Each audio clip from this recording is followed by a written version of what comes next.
If I ever see her Man, out, Shaka Khan, she be fucking. She's so hey, bro. She is so fucking great, bro. Danielle is great, bro. awesome, Oh awesome, man, she is the awesome. reason why I haven't deleted social media, That's a bro. fact. That's a People fact. like shout out to Daniela Montero. Like she's dope, and there's so many different dancers, but her, Yeah. she's so funny and fun So funny, yo. It's and, fun. If I and see her out in public, B, cheerful. I'm definitely busting a move with her, V. I'm not Yeah, standing there like them goofy niggas. I'm busting a move with her. Let's go, baby. Let's go.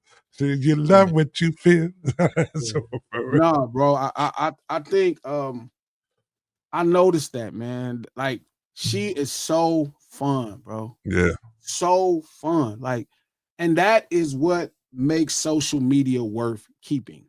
Like yeah, people like her, Daniela, she is great. And it's so many different people that I follow that do all of that. mm-hmm. Like I follow those people. The comedians on social media, um, the skit guys, the dancers. I follow so many of those people that just pick you up. And you're right, she just do that shit, do her little step. It don't matter who it is. Mm-hmm. No matter who it is. She's great, bro. And Nah. it's a joy. You know what I miss when some entertainment just brought sheer joy. Yeah, yeah. Like that's what Daniela does, bro. She brings sheer joy. She is just great. And Nah, it's she's dope. it's a few of them that it's a little Asian man. I don't know which he's from here, but he's in New York, but he be wearing this little kind of suit. Mm-hmm. He be doing it. It's a couple brothers that be doing it. The sister that be with her all the time that be doing it. It's so shout out to all of the TikTok and IG dancers who just really pick up everybody's day on social media. That's a You know, fact. you taking so much, content that revolves around thought that you just, and this is what I'm telling you about hip hop. When I just miss seeing Kid and Play Mm-hmm. or Heavy D, just things that were just fun and free and pure.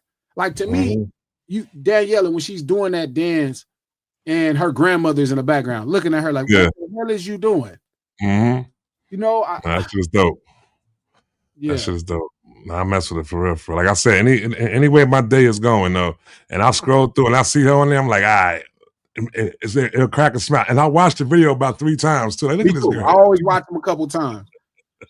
I love when they do the new dances to old songs. Yeah, yeah. There's nothing That's a like fact. watching some young person boogie to some old songs, That's a some fact. classic songs. I mean, nothing that she got them steps, and I seen the brother that came up with it. Mm-hmm. I mean, I seen the brother that came up with it. So it's like they all kind of put on each other's dances. It's another dance. It's a dude named, it's called the Carnell Stomp. And he used to do it he was a caretaker. Carnell was a caretaker for this white man and this older white man, and he passed away. Mm-hmm. You know what I'm saying? And it's this dance he used to do to bring joy to this person that he was caring for. This job he had, this nurse, he was nursing. And now I see everybody kind of doing it. And they do it to the Snoopy. They have the Snoopy music in the background. You know what I'm saying? The Mm-hmm. Peanut music. I Yeah, seen another thing where they be doing the Peanuts challenge, where it be a bunch of people and they all doing the different dances from the Peanuts dancing yeah. scene. I ain't see that one yet. Yeah, I gotta bro. stay. I gotta scroll through it and look at that with some more. But yeah, homegirl is my girl though. That's my Yeah, girl. that I yellow's was just on there earlier. he's I was on fun. there earlier. Right before I came over here, I seen it earlier. I said, "Oh, she got another one out." So Word. we gonna get to that Jimmy Iovine talking about because I've been Got telling you, and I know everybody be thinking I'm crazy, and I'll be glad when somebody of note says what I be saying to you or to Lex or to anybody else. there you Because go. I know I be sounding crazy. Like I get it, I be sounding crazy as hell. But Mm-hmm. I'm already thinking so much and so far because I'm thinking just fundamentally. Even like when I talk to y'all about the problem with the record business, how much you're making for one record now. And then when you compare, like I explained to you, like the record business, a record is one song or a single, right? The record business is one record or a single, right? The record business is one record or a single.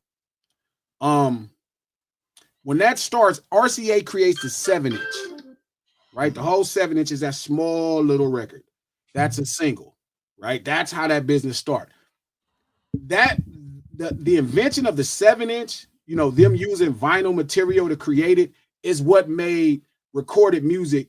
It made it affordable, right? It made it affordable, and that's how I was able to go in most households in America. Because if you think back to the 1910s, 20s, and 30s, recorded people had to go out to hear recorded music, to hear music. There was no way to get music home until RCA, they innovate the 7-inch, and then here's Ray Charles bursts the pop record, and then here's this thing where, you know, instead of having shellac where a record would have been $1 or $2, now it's, you know, 45 cents, you know, 65 cents. With 65 cents, you remember the Temptations docuseries when he said, would you rather buy this or a sandwich? Yeah. Think about that. A record was the price of a sandwich.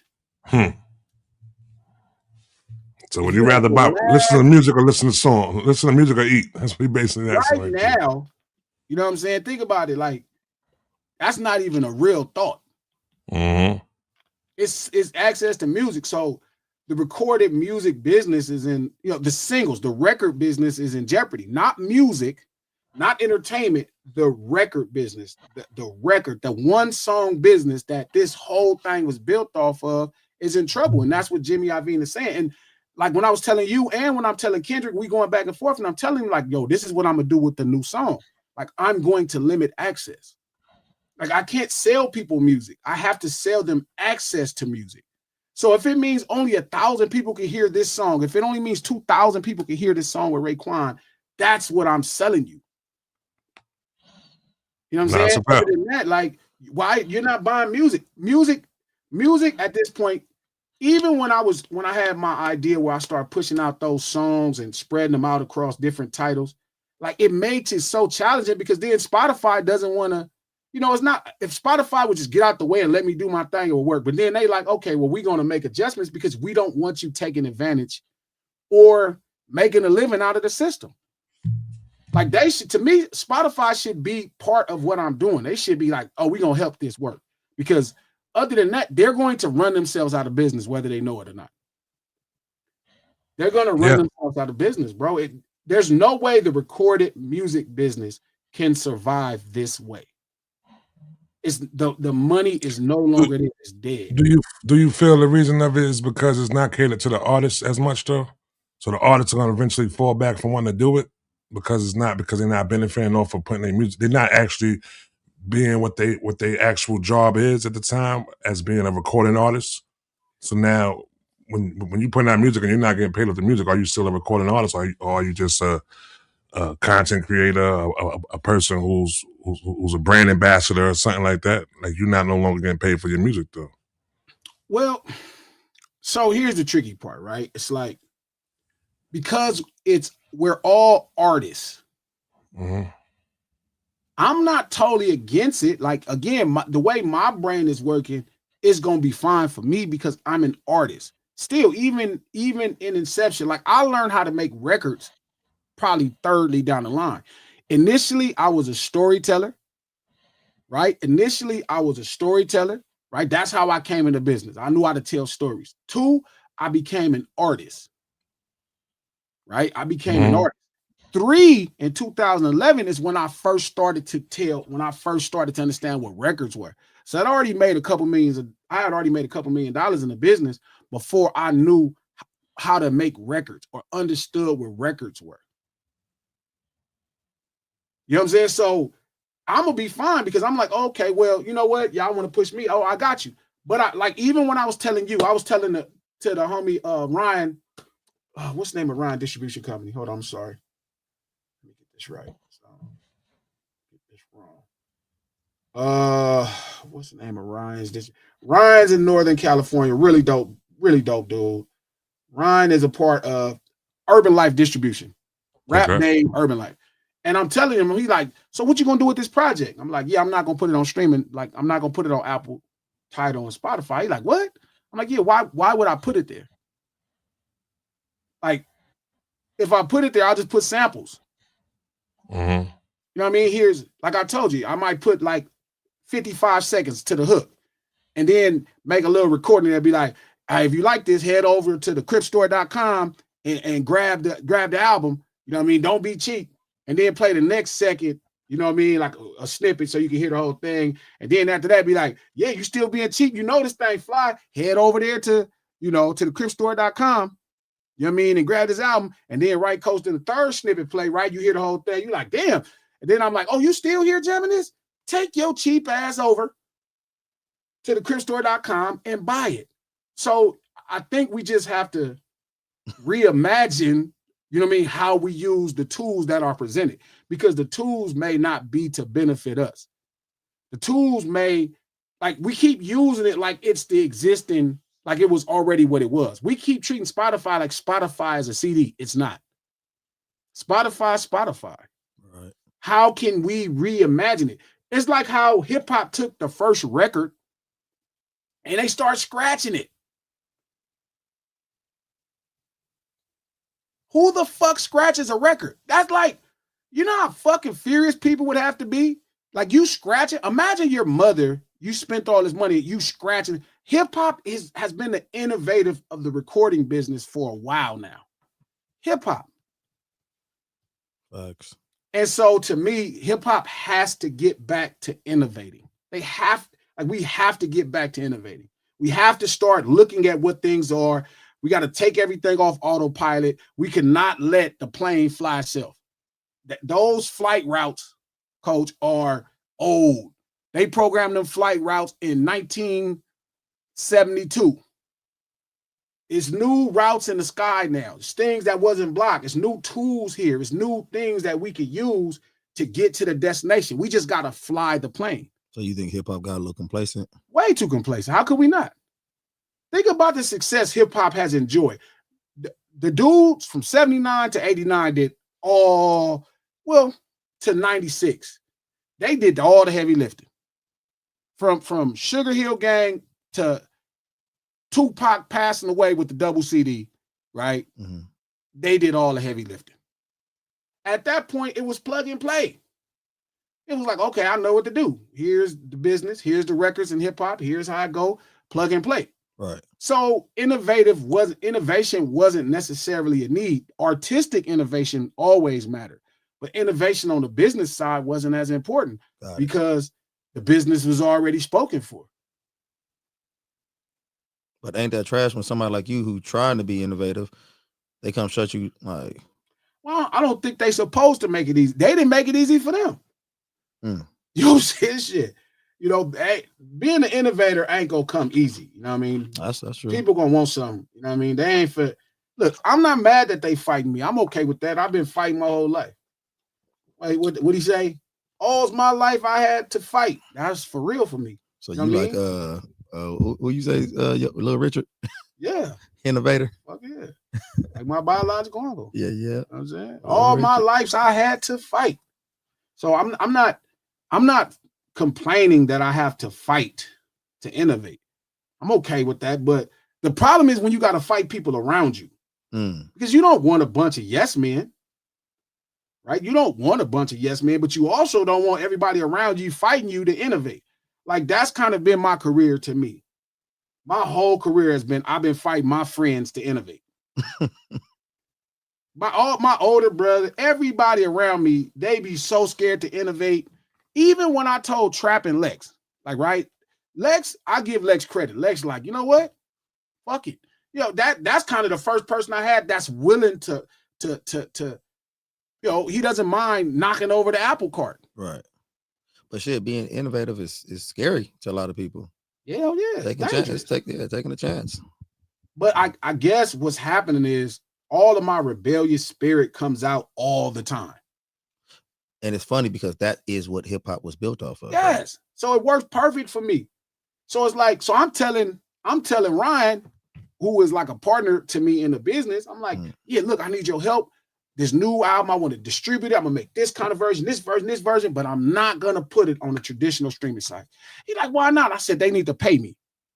What you mean they need to pay you? They need to pay me. They need to pay me. Spotify, Apple, Tidal should have to pay me to license this album exclusively. Right. I have to make them pay me, so they have to market my shit. We have spent the last 14 years marketing their shit. We spent the last 20 years marketing YouTube. Hey, man, go look at my video on YouTube. And you know, the crazy thing is people don't even understand how little YouTube and Spotify spend on marketing because they have y'all to market their shit. The last time you seen a lot of Spotify commercials and YouTube commercials when they got y'all doing the heavy lifting. And I'm like, why do I keep they billionaires at this point? And that's what I'm telling. This is what I'm telling the homies. I'm like, they billionaires at this point. Why the hell am I marketing they shit? Y'all should be marketing my shit. So when I'm telling Dot, I'm like, I know he like this nigga G crazy. Cause right, I'm telling him about the idea for the album, how I want to do the records. And I'm telling him because this is somebody to me that's of the level. Like, well, I feel like, yeah, you on what I'm on. Like you trying to fuck shit up too. Like even right now, where you at, you still trying to fuck shit up, which is to me the life of an artist. Right. But when the day you ain't trying to fuck shit up no more, it's over. So I'm like, yeah, you trying to. So I'm like, he like, what? I'm like, yeah, think about it like this. So I'm sending him the records, right? And I'm only sending him and Scarface the records as far as artists, right? Him and Scarface. What you think? He's like, man, that shit crazy. I'm telling you, bro, this shit that this nigga Toomp got me doing is crazy. But now I'm being as creative with the business. Right. I'm being as creative with the business. Oh, fuck it. Yeah, I ain't go. He like, so yeah, you only 1,000? Yeah, that's it. That's it. Well, I don't give a fuck who else don't hear it. I mean, this ain't 2002. I can't get mad. Listen, what the shit that got to happen for you to have a radio national hit record is a different thing. It's hard for the labels to get a national hit record. I sing, shout out to Young Boy from the Bay. You know he just signed the deal, right? Which I told everybody he's gonna do that when everybody was trying to convince me that he was gonna stay independent. I was like, that's just gas. I know the gas. Trust me, I know the gas. One thing you don't want to do is be trying to spend your money and all that shit in this bitch. So I told y'all then, I told Joey then, I said, Joey, that nigga gonna end up with a deal. Shout out to Russell because he got the deal that he wanted. But the truth is, even when he's talking about sending his record to the radio, yeah, shout out to LaRussell doing this dope ass thing for the halftime show, where he's in the thing performing. He got the tailgate and the official tailgate. That shit fly. But he did a deal with Rock Nation, and everybody celebrating. I'm like, well, I thought the point was the independent, but the truth is, you really do need them systems to maximize your business. You need to go to the next level. Because they already, it's not even just the fact you can know how to do what they do, but so much of the shit is on relationships. I remember telling Problem and Bird this when they had like what? Shout out to Problem, Jason Morton. They had like what? And I remember telling Bird, bro, it's so much more relationships than money in this business. People think it's just money. You could just throw money. Trust me, lunch table, 7th Street Crib. It ain't money. It's relationships. So many of my records got work when I was signing Cash Money because they wanted the next Lil Wayne record. And you get his Glasses record a shot. We give you the Lil Wayne record first. Straight, I swear. Like I heard it was like, you want this next Wayne record first? Get his Glasses Malone record a shot. Try it. See what people think. That shit was how. And remember, this is before Carter 3. Think about how many opportunities I got just because I'm on the same label as Lil Wayne. Think about how many opportunities I got because I'm on the same label as Drake, as Nicki Minaj. If I knew how to make records, it'd have been night and day difference. But I didn't learn until I had to kind of get away from it to where I have the comfort of Stunner Man trying to figure it out for me. And then I'm just like rapping. Like I had to put it I had to put it on me. So that's why when people talk shit, they're like, oh, this, it's like, bro, if you really get the business, you can't blame nobody for this shit. It's all on you. Stunner gave me I know what people say about Birdman. He gave me he went far and beyond for me to have opportunity. And I know he did the same for a lot of people. If you know how to make records, feel me, you gonna fucking do great with Stunner Man. But if you don't know what a record,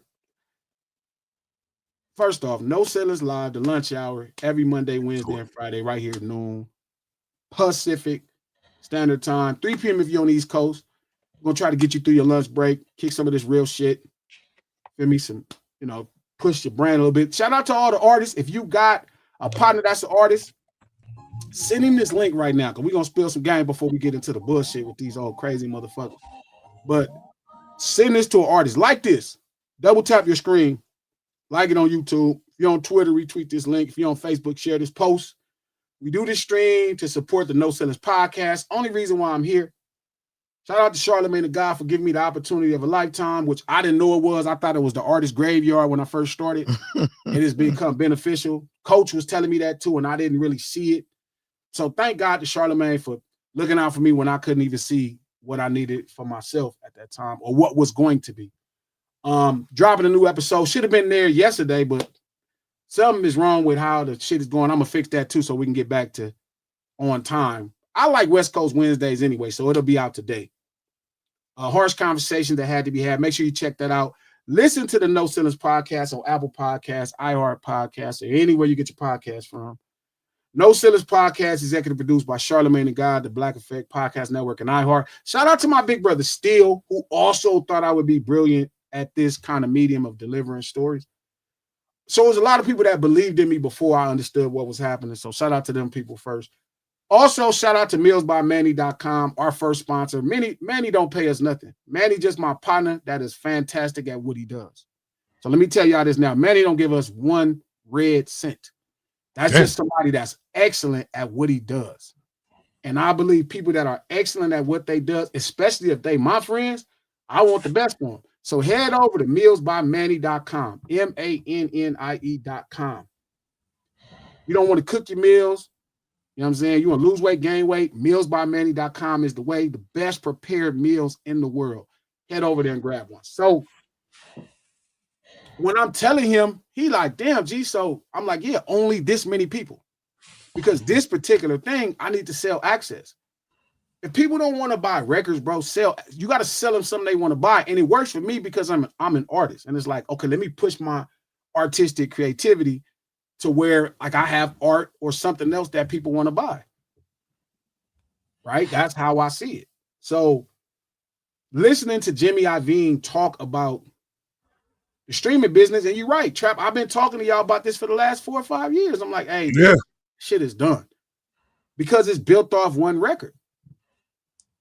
I ain't gonna hold you. When I heard it, I said, hold on, man. This man's spitting damn near saying verbatim what this nigga been spitting for like 3 years right now. B, what's going on here? Because when you listen, it's like this, right? When the records first came out, when records were a thing, the 7-45 became a thing in the mid 60s. Right? Ray Charles kind of created the pop record that became the thing, right? I Got a Woman. Right? Records was 65 cents. 65 cents in 1965 is the equivalent of, I think I told you, Coach, it's like $12. I got that calculator. Yeah. It's like $11 or $12, 2025. That's 2026 money. Maybe even more now because inflation is hitting worse. Right. Right. So with the 2026, so the price of a record at that time, that's how much money it's worth. Right. 65 cents. Now 150 plays is what they equate to a sale. That pay you 65 cents. But 65 cents today is only worth 4 cents back then. So a musician wouldn't have been able to make a living if they was making records in 1965 if they was only getting paid 4 cents.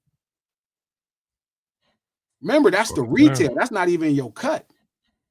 Mm-hmm. That's like what the label getting. Then the business couldn't succeed. And here we are watching the same thing happen. We're watching the same thing happen again right now. So you feel the solution to it would be to go to the access, the access part though. Basically, you know what I'm saying? Just you don't believe in the super fan model or nothing like that?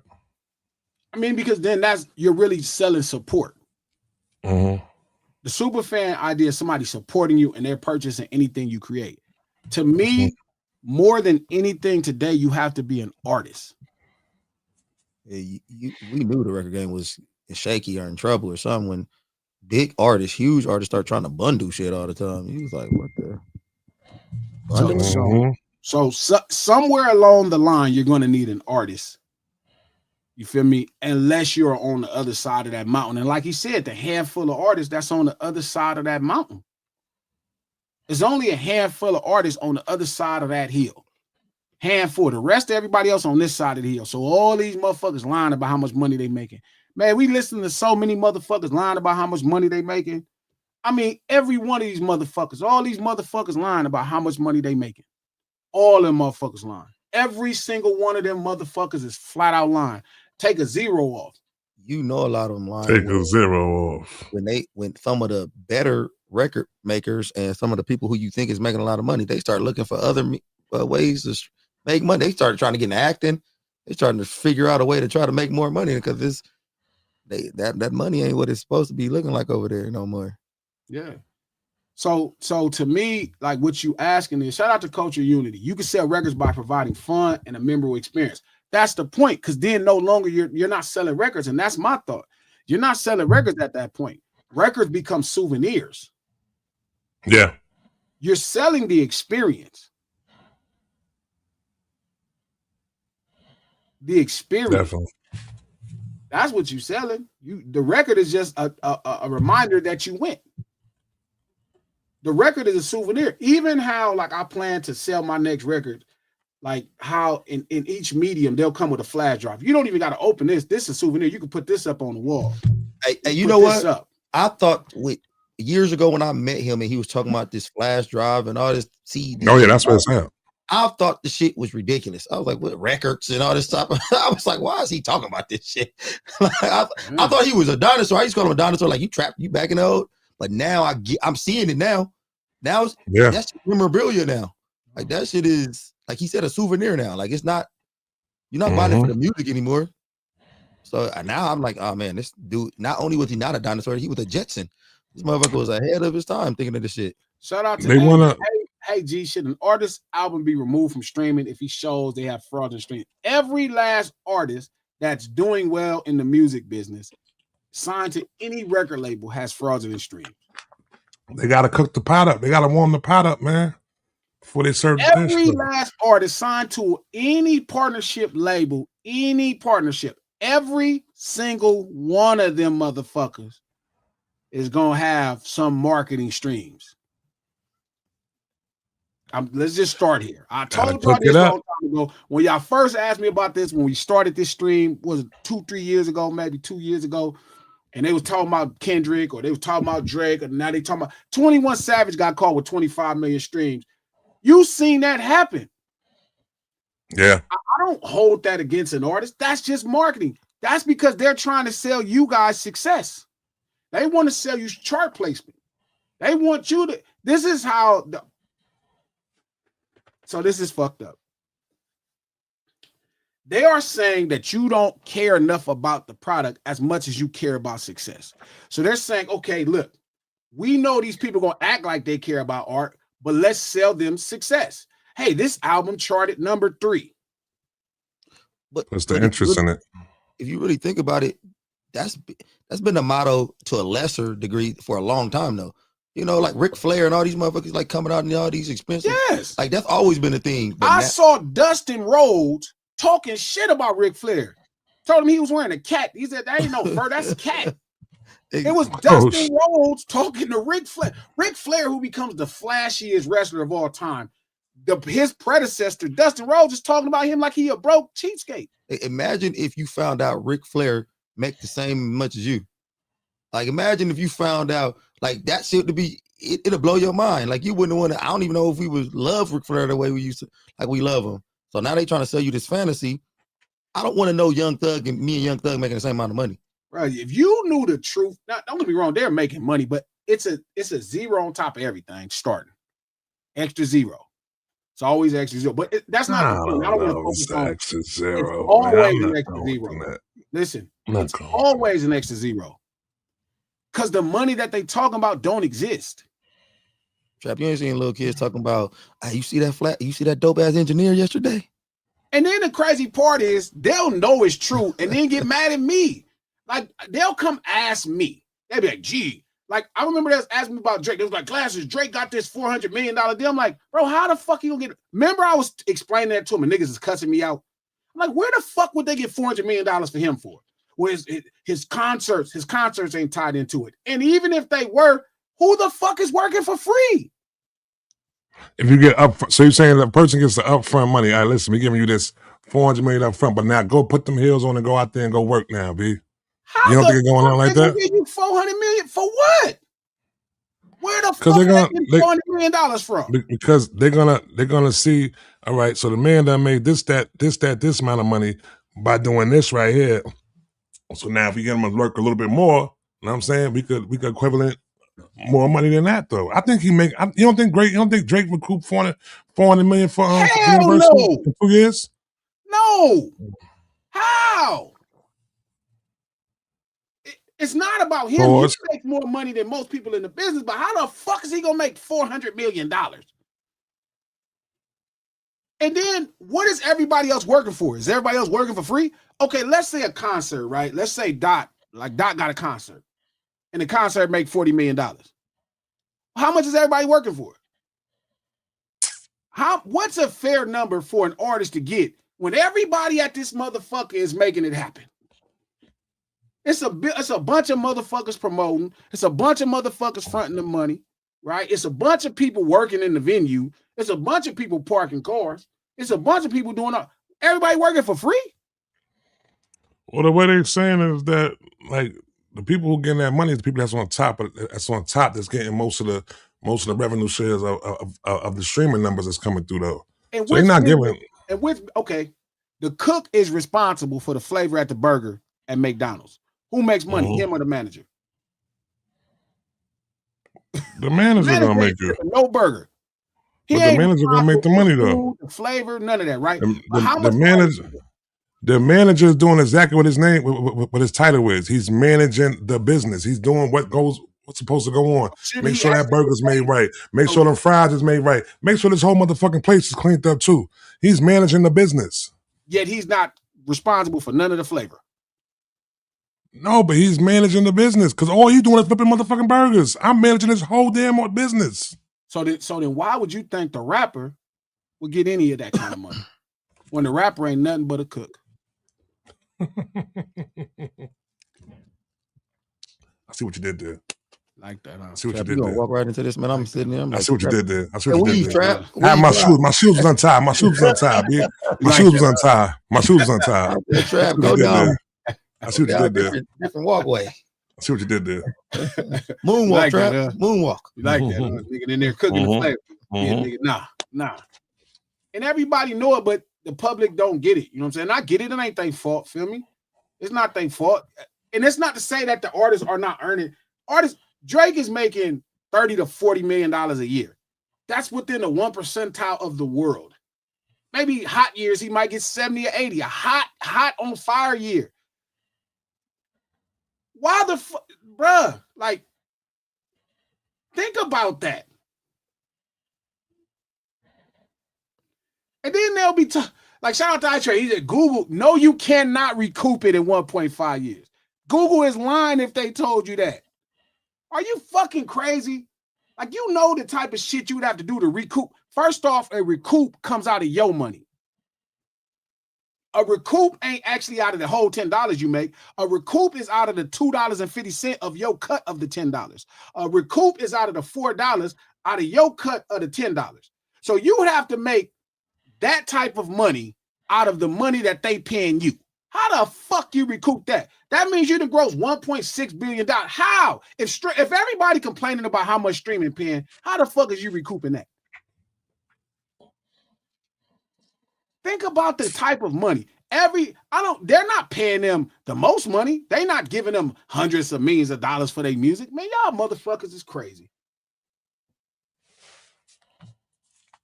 Getting some type of money because that boy wasting it on lawyers right now. I mean, even when you explain to somebody like the plane is not his plane, niggas get mad. They be mad. I'm like, why are you mad, bro? I'm just telling you. But I remember learning about this business and really realizing exactly what was happening. Like, it's like you stealing the magic from everybody. Or in my mind, I'm thinking I'm turning everybody into magicians. In everybody else's mind, they think because I want us all to be able to do magic. What the hell he talking about? He said he turned everybody into magicians. I want us all to be magicians. I don't even like telling G who I like no more. Because he can't wait to, like you said, I like him. You know what? Let me show you. Because you can be that person. Like, if I'm closing the gap I swear to God on my life, I've been trying to close the gap of humanity. Like that person ain't just better than you. They just figure something else out. They like when I show somebody where Michael Jackson got so much things from, right? Like it was a dope dancer, right? And I was showing them, and you should see that video's crazy. That video's crazy. Their feelings was hurt. So this was like 13 years ago, 14 years ago. And I'm showing them, I'm like, yeah, this is where he got it from. This is kind of and it's like, instead of them realizing he's such a fantastic student, you know what I mean? And he's, working his ass off to learn from the greatest. And then he puts it all together. And here's this, this product of all this great shit together. It's like niggas is mad. Like, I thought he just was born that way. Niggas love to think somebody else was just born that way. Hey, that's when I knew G had no boundaries. When he started. When he talking about Mike. We started talking about Mike. Slander and Mike. He's the greatest thief of all time. Like that boy could, like, I was like, oh my God. Nah. Have you seen that video? Huh? Have you seen that video yet? The dude that Mike got his news from? I ain't letting G. That shit is like Santa Claus not real. Your fucking kids. I swear to God, sometimes I think people believe crazy. Other people are just better than them. No, I promise. I swear to God, I realize people just think that people are better, and the people get mad at me because I walk around knowing ain't nobody better than me. All they did was just study more. That's why when somebody asks me if I'm jealous of somebody, are you jealous of Drake? Are you jealous of J. Cole? Could you be jealous of Kendrick? Hell no. Nigga, if you seen how much homework Kendrick did and how much studying after every show, I'm chilling on the tour bus. After every show, he watching Tech Nine, who's probably the greatest performer in hip hop history. How the fuck I'm gonna be mad? That was a bit much. That nigga be in the back of that stage every night. Crap. I heard he was tight though. Bro, I know he's tight, but he ain't the great performer I've ever seen in my life. God. It's somebody named Earl. I think his name is Earl Simmons. Otherwise known as DMX. It's somebody also named Busta, and he rhymes. Then Busta rhymes. Somebody named Miss Elliott. He's better than Missy Elliott. Trap, you throwing out some good ones too, man. I saw them. They are. What? You are naming the 1% of hip hop performance. You are naming the 1% of hip hop performance. Why? Because he can rap fast? Because he can rap fast? Because he can rap fast without losing his breath? No, you have to see it, bro, to get what I'm saying. I get it. I know you might have just been entranced by that devil shit he be doing and all that shit. You thinking that he the best like that? Because that shit ain't. That's the shit that kind of lost me too. I thought that was the thing too, till I saw it. And then I was like, I saw everybody else. Again, we're talking about still 1%. Tech Nine is by far the best I've ever saw. And Kendrick every day is on tour watching him. On the tour bus, I'm like, hey man, come on, we go get some food. Like, I got us all. I'm gonna get with y'all after. And he just watching Tech Nine every night performing. He just staring at him. I'm like, what the fuck is he doing? I just seen this concert, but he's studying. So how the fuck could I be jealous when somebody is studying that type of greatness? How? He deserved it. He's studying Jay-Z. He's studying Lil Wayne. He's studying them. He's rapping. He's like, it's like getting Michael Jordan drills, and then you running all the Michael Jordan drills. Like how he said Mike did. Michael Jackson. That's what you did, bro. Right? That shit is crazy. You got to see that shit, Coach. Hey, Coach, you got to see that shit. Come across like somebody in the mall just stand next to Santa Claus telling the kids he ain't real. Tucking on his bed. Standing next to Santa, I'm gonna find a mall where Santa Claus. Hey, y'all know this nigga. Why y'all? I'm just saying we could all be great. That's all I'm saying. We could all be great. We could all be Santa Claus. We could all be great. I believe you. I think that's facts. And I think it's about time. I'm not saying we should publicly go out. I'm saying if I'm telling, like, if you showed your kids that they could be great, I think you should show your kids. I'm gonna make a video for you to start showing your kids every time they start. You can be great. The only thing that separates you from this guy, Michael Jackson, from this guy and Michael Jackson is the work. Because I think humans naturally are conditioned to believe other people are better than them. It's funny that you saying that. That's exactly how I raise my kids. I don't even talk to them about trade. I do the same thing. I don't. Yeah, same thing. Think about it. Like the last game you played, Coach, that I went to, right? That they do have a really great standout kid, right? He's a great. Yeah. But I'm looking at the system and the things that's happening. Your team can do it. They just look at somebody else and be like, oh, that person's better. And it's like, bro, the only thing that made them better is just a little bit of more work they do. Now, look, you can't teach height. That just, some people got it, some people don't. But what you can teach is people can be great. You know what I mean? And I think the only difference with great people is they just study greatness. Like y'all system was better than their system. Don't give me that. Give me Amari though. I'll take him. I'm saying y'all system is better than their system. Give me their player. Put him in my system. But I'm saying is the thing is focus, discipline. And I agree, there is a level of IQ when you've been playing it for long. But I'm telling you, how could I be jealous? That's like when people thought I was jealous of Drake. I'm like, how, dog? This dude was so studied. I'm a crib. I knew low. I bet you can't build a better low rider than me because that's what I studied. I bet you he can't walk outside the streets and get down the street and be fine like me because that's what I studied. I bet you he can't build a drag race car that's fast as mine as I studied. I bet you he can't make Sherm because that's what I studied. I bet you he can't do algebra or calculus better than me because that's what I studied.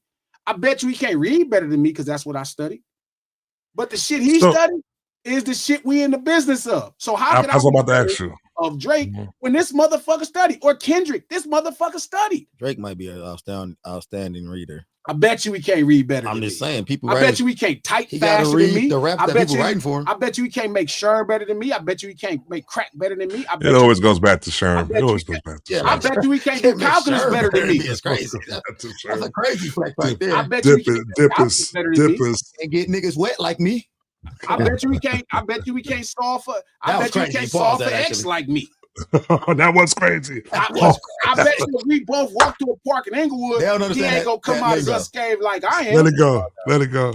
Or not. I bet you if we both had to build a car from scratch, a low rider, you feel me? I bet you this shit ain't gonna be tight as mine. You don't think you can walk down the street? This is where I sat now. I bet you money if me and him both go in the studio alone. Alone, he wouldn't make a record better than mine. Yo, bro. You said alone. Alone. No engineer, no producer, nobody, just me. Okay, you saying nobody? You saying just you? All right, I got you. Because you do everything. Now you do everything. Because I started to study. He mixes records down and all that. Those people. First off, I can make my own beat. I can actually make my own raps. I can record myself. I can mix myself. Now, if it's just me and him, I tear his fucking head off. Drake, but he also so smart enough, and his people is so schooled and smart. Like 40 is smart. Like Soundwave is smart. It's niggas that smart around. So again, it's like Sega is smart. So it's like you gotta know what you doing. Could you imagine Drake in the studio by himself? It'd be okay, but he'd probably download it. He'd download a beat on YouTube and probably could record himself to some degree. It'd be like a kid lost in the mall. How scared they be in that mall? I don't know if you could be that far, that good at this point, and not be able to do something. Because he started out in the basement. He was in the basement. He was recording his own stuff and stuff like that. So he knows how to do all that though. I bet you doing that in that video. Geometry better than me. Probably I bet you don't know more about history than me. This nigga said geometry. Because that's what how's Canadian school system out there? Is it pretty good or is it? I don't know. It might be better. It might. I don't know. Man, I had all AP. Calculus. I bet you I whoop him in a math league competition. I studied it. Then you can play basketball better than him? If my leg wasn't fucked up, I bet you I could beat him up in a fight. Because I've been in more fights. I get you that one. We don't know how many fights you regularly. I'll take my chances. I'm sure I've been in more fights. We probably got him on that. I've been in more fights. His crippin has got me. Probably got him on that. Yeah. Probably got him on that. I don't know. I've been in more. You don't think so? Shit, I'm saying crippin automatically means you're going to get in more fights. Drake seeks scrapping. I'm not saying that. I'm just saying I have experience. The point is, there's no need to be jealous of people when you see the only separation between people, us and those people, is the people that put in the work. Don't get me wrong. Yeah.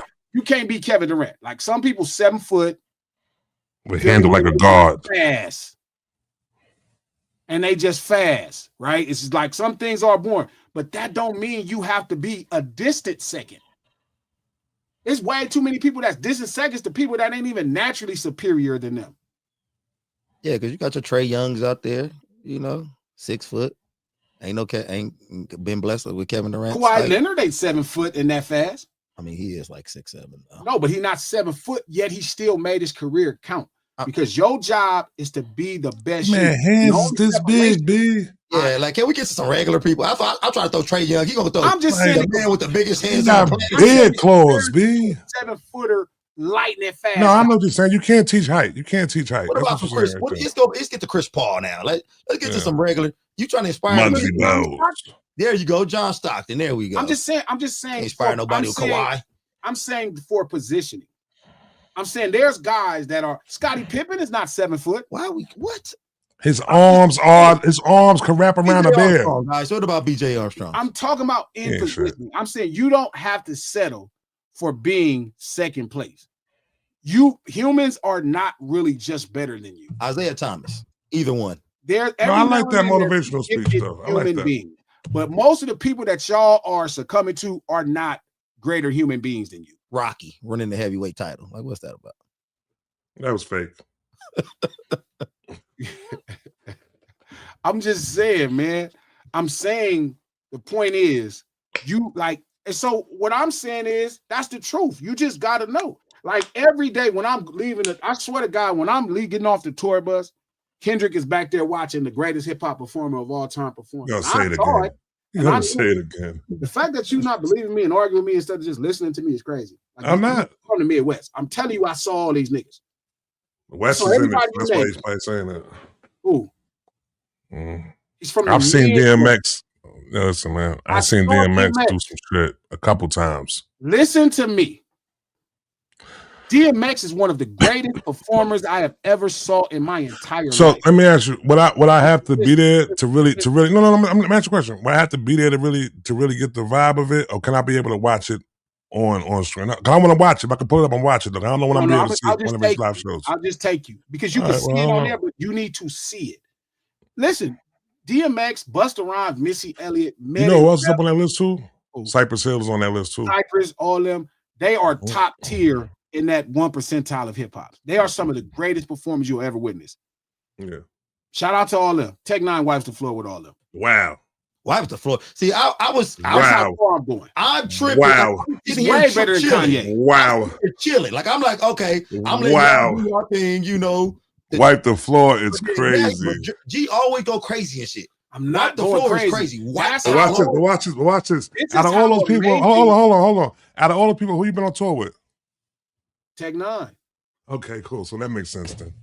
It makes sense. Why would that give me a bias to somebody? It makes sense then, right, Coach? It makes sense then, right? Yeah, but instead of all those people, he been on tour one of them, and that's the greatest one he ever. That's the greatest one in the world. Okay, let's move on. I don't know enough about Tech Nine to say, like, I was chilling. I was letting him saying his hyperbole. I was like, fine.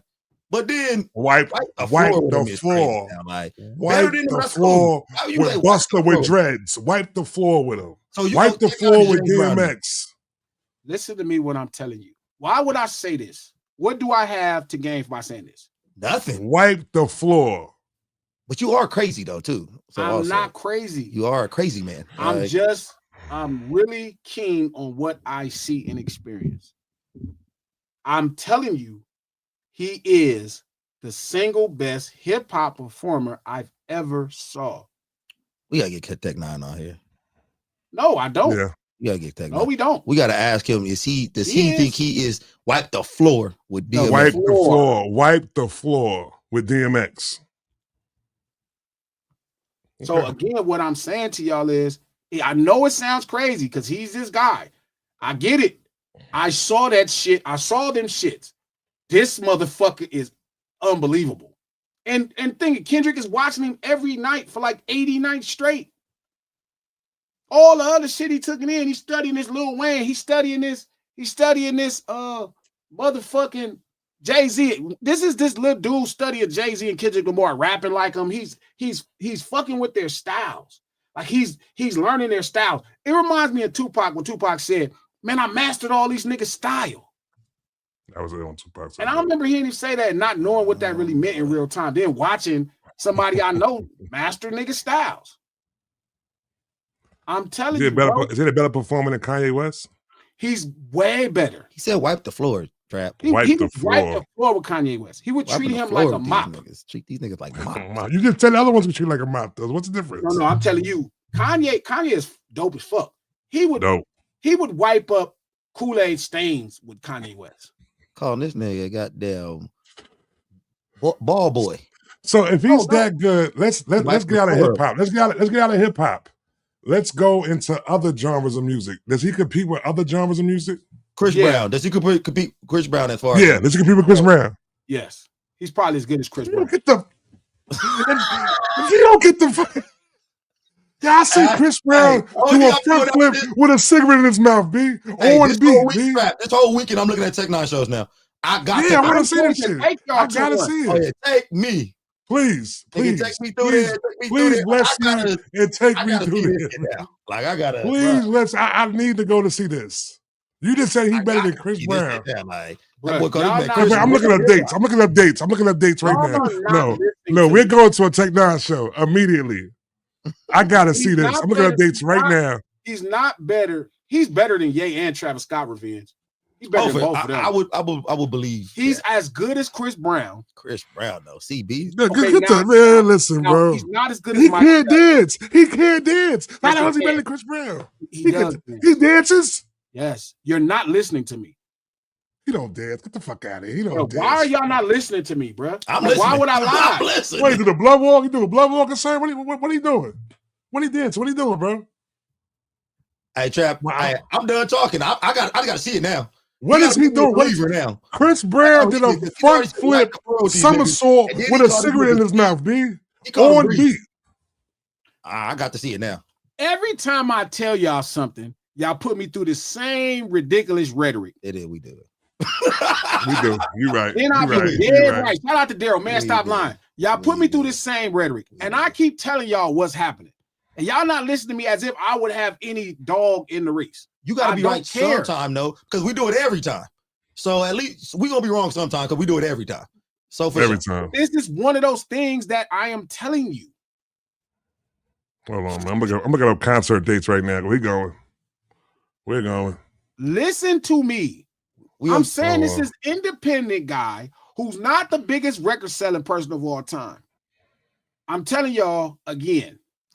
Listen to why I would say that. Think about what I would be saying. We gonna get there, Trap, and he gonna be like, "Well, he a little older now." That was 15 years ago when I said that. 15 years ago, though. Well, when he would have wiped the floor with him for 10 years ago. I mean, like right now, come on now, man. He's Larry Holmes right now.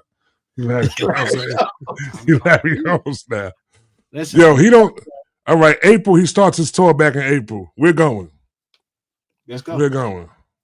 Oh, he performed with Cypress Hill too. Again, bro. I am telling y'all again. I'm telling y'all again. I'm with it. I'm with it. I'm not gonna lie to y'all, bro. He is by far the greatest hip hop performer. He's on the level.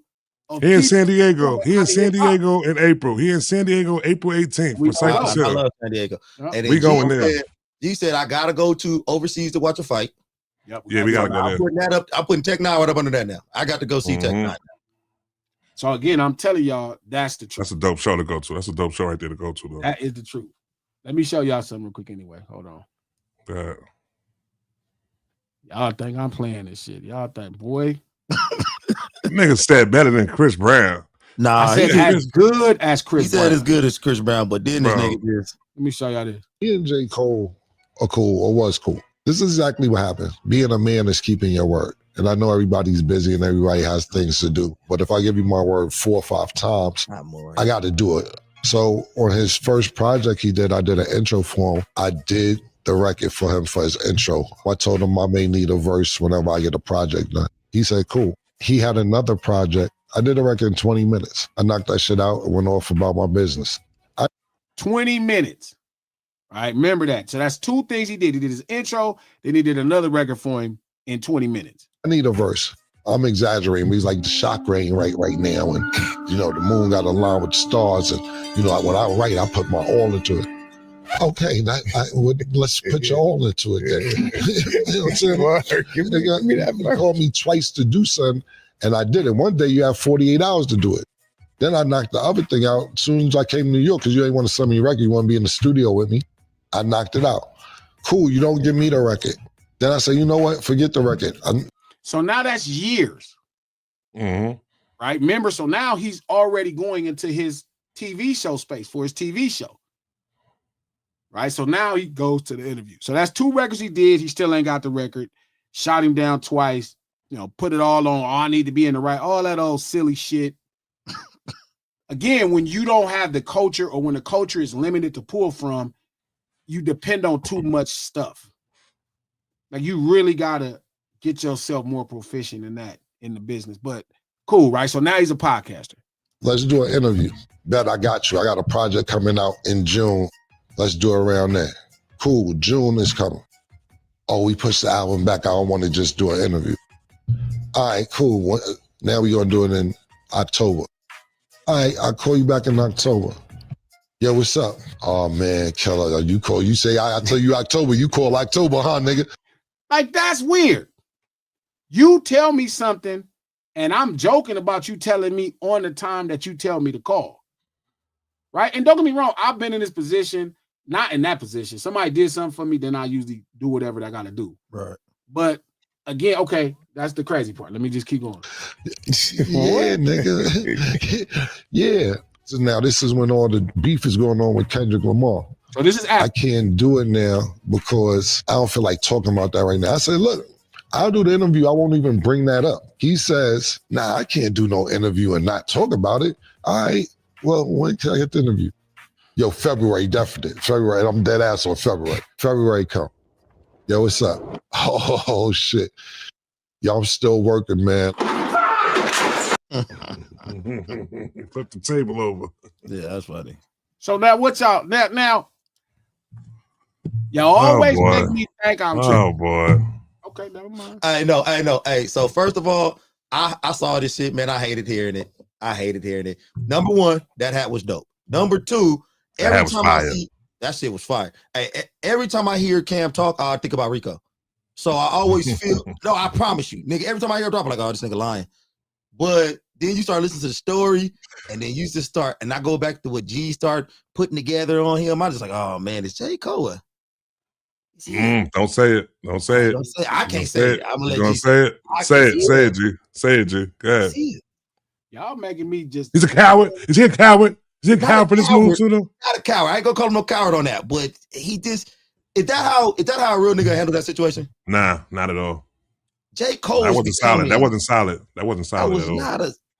That wasn't solid. Like, how you Rico like that? Like, yeah. I don't. And Cam is that type of dude. I have a song with Cameron and Lil Wayne. Cam is the kind of person, when he tell you he's gonna do something, he really knock it out. He get to it. He knocked it out. It's still one of the greatest things I've ever gotten in the music business from somebody that didn't know me, that just heard about me. And the shit Cameron just knocking it out. And I thought that was so. Like, if I get to a position where Cameron say, "Hey man, G, I'm running." But wasn't the shit he did for J. Cole quality too? It was fire. Yeah. He did two things. I'm not saying both. Hey, that shit that he the one he did the intro on, that might have been the best shit on the record. That's a fact. That Dipset, that shit was fire. And nothing. You couldn't give him a verse back. That would have been the easiest shit to do. It's Jay, especially, and I hate saying this shit. I'm gonna sound like G. Especially with the empty ass raps Cameron be doing. I mean, J. Cole be doing. You can't just write one of them little empty ass verses that you be writing real quick. Them shits don't take that long. Talk about some no name nigga you can rap better, and all you gotta do is go in your rap and just talk shit about a bunch of rappers. That's all you talk doing. About a bunch of miscellaneous who got plays, who getting streams. What you need all that, but that be the type of shit I be saying that I'm starting to notice. Feel me? Was like, huh? And y'all be thinking I'm tripping like always. Y'all be like, Glass is tripping. He just mad. Blah, blah, blah. And y'all don't never call your people out. Like, I call my people out. If I ain't like something, I'm going to call the homies out. Hey, man, that's some bullshit. And that was some boof-ass shit. That's some boof-ass. Especially if I think it's boof. Let me ask you this, though, right? I'm J. Cole. So are we going to just put J. Cole into this bag and then they got like it's a bunch of rappers out there that move the same way like this, though? You know what I'm saying? That's like an industry thing. All we could, that's not an industry thing. That's a bitch ass nigga thing that has became industry standard. Oh, see. I'm not calling him a bitch ass nigga. I'm saying that move right there, where you lie to people and you give them your words and you don't do what you say you're gonna do, it's some bitch ass shit. I agree. We all get busy, so we all can keep deadlines and timelines. Right. That is over years. You remember when that J. Cole and Cam song is? You remember how old that is? What year was that? The 1 hour intro or that the feature. one I remember, the one I remember was the off season. I think the off season might have been in 2023. That might have been, but he said it was one before that though. He said it was one before that. So the one before that, I don't know when would the one before that be? I mean, it's some time though, man. It's unsolid shit though. It's definitely unsolid shit. Can I ask y'all a question? Can I ask y'all a question real fast? Yeah. So, at what point do we stop saying that he's making cowardly moves, or he's moving like a snake, or what he did was some bitch ass nigga shit? At what point do you do a bunch of stupid shit and people are like, hey man, you doing dumb stuff, and then you become dumb? Or at what point do you become a bitch ass nigga? What point do you become a coward? Because we keep on saying that he doing some cowardly shit and some snakish shit and some bitch ass nigga shit. At what point does he just become what we saying he actually making? When you become your ex? When you become a BA. Here's the thing, right? The problem is I blame people for not holding people accountable. Yeah. Right. So again, like sometimes people don't know that they should be a man of their word. Does that make sense? Like I know that feels innate because like if your dad was around, if your father was around, like you got programmed that way. Like most of us they have fathers that had, you know, shout out to the brothers because it, you know, it's some crazy shit going on in this world where everybody's not, you know, blessed enough to have a man tell them how men should behave. My dad always said, if you say you're gonna do something for somebody, you got to do it. Fact. How long it take you? Make it happen. And I can't sleep right when it ain't right. Like if I owe somebody something, I know. Like I owe Coach, I know it's going to burn my fucking head up every fucking day. But that don't change, right? That's your man. Feel me? And then if somebody call you and ask you to do something, goddamn, at least you could just do it. So it's like, here is the thing. So it's like, I don't know his upbringing. It's like Drake. Like if Drake didn't stand up to Puff, I'm not gonna call him a bitch ass nigga because he didn't stand up to Puff because I knew how he was raised. I mean, I listened to him tell me how he was raised. I heard him tell the world how he was raised. I'm watching him display how he was raised. So the expectations for like a regular person changes. That's my opinion. Now, if you say you one of us, you was raised the way we was raised, here are the expectations. Here's the expectations. Like it's tough because I get it. We all get so busy. I get it. Like life really makes you busy. But then sometimes you just gotta be a man and just deal with it, feel me, and rock out. Like you gotta just get down. You just gotta do it. What happened, Coach? Nah, man, because it's funny. It's funny because G almost seemed like he taking a real passive stance on J. Cole right now. I'm not. I don't like you almost give him excuses, and it's weird coming from me because I feel like out of us three, I might be the biggest J. Cole. I don't know how much Trap like J. Cole, but I'm a real J. Cole fan. Okay, so maybe Trap is a real J. Cole fan. I like J. Cole a lot too, but I like J. Cole more outside of music. I thought he was more of a solid dude, but he coming across like loose stool. Like the dude is like an unsolid individual. And G almost giving him like a little pass, which is not normal for him because he come across as the guy who don't like J. Cole on the you know. I don't know why because I like J. Cole. I don't think you don't dislike him, but you come across like that. He did his man dirty. He did his man dirty, B. That's what it is. Keep it a buck. But he did his man dirty, so he's in the fuck. He's in the fuck niggas shit right now. Disassociate. No. You don't disassociate that. You don't disassociate that. If a nigga do you dirty, if a nigga do me dirty, you gonna say fuck that nigga forever, nigga. Even after I say nah, it's cool. But I'm also gonna be honest why I'm saying fuck that nigga. I'm not gonna lie. Man, fuck that nigga. He did this. If I don't like somebody, I'm gonna be like, man, fuck that nigga. I don't fuck with that nigga. It ain't a lot of people I don't fuck with, but like that is not. I genuinely am telling you the truth. I'm telling you, I'm diagnosing the things that I dislike. This is what it is based off of what we're talking about. Like in that, so you ask me, is he this man? Is he a bitch ass nigga? I don't know him to know if he's going against morals. Because a bitch ass nigga, when you start acting like a girl, because you know how to act like a man. But what if you was raised to act with estrogen? You're leaving a lot of breadcrumbs though. I'm just saying, I don't know if he was raised with enough testosterone for me to even label him like that. What? So I can only call a nigga a bitch ass nigga if he acting like a girl and he was taught the right way. But if a nigga was taught that this is the way to act, shit, then what am I supposed to say? A lot of breadcrumbs to bitch ass nigga boulevard. Like all I'm saying. Shout out to Rough End. Niggas know it's real shit to stand on your word. No, they don't. People, that ain't standard. I keep telling y'all don't understand. And I get it, Rough. Y'all really think everybody raised this way. They not. Yeah. Some people was told if somebody heavily hit them at school to go tell the principal, not to fight back. More human beings here and around the world was told to go tell the principal or the teacher if somebody hits you. Most people are taught not to fight back. That sounds crazy to us, how we were raised. But that is not a standard. So we'll look at you like a buster. If I punch you and you go run and tell the teacher, the average layman thought is he's a bitch ass nigga. No, he was raised to deal with it this way. So no, that's not them being a bitch ass nigga. That's their standard of existing. You get what I'm saying? It don't matter how we label it. That's like if you do something to somebody and they tell the police, you're supposed to tell the proper authority if somebody commits an atrocity or a crime against you or with your property. We were taught, I'm going to deal with you myself. It's a ton of people who feel like if somebody hit them, to not hit them back, to go tell the teacher. That's standard. Most people tell you that all the time. Okay. And I get that. I get what you're saying. But is it standard to hang out with dudes talking shit about your homeboy? Is that not like a common? I think mainstream America do shit like that. I think they do it. Man, white people be marrying each other. Like a man die, his friend will marry his wife. That's normal for them. I mean, but that's like biblically normal. I'm with you. I got a friend of ours that do it, that's but cool I think it's frowned upon still, though. I don't even think it's frowned upon. You don't think it's frowned upon for?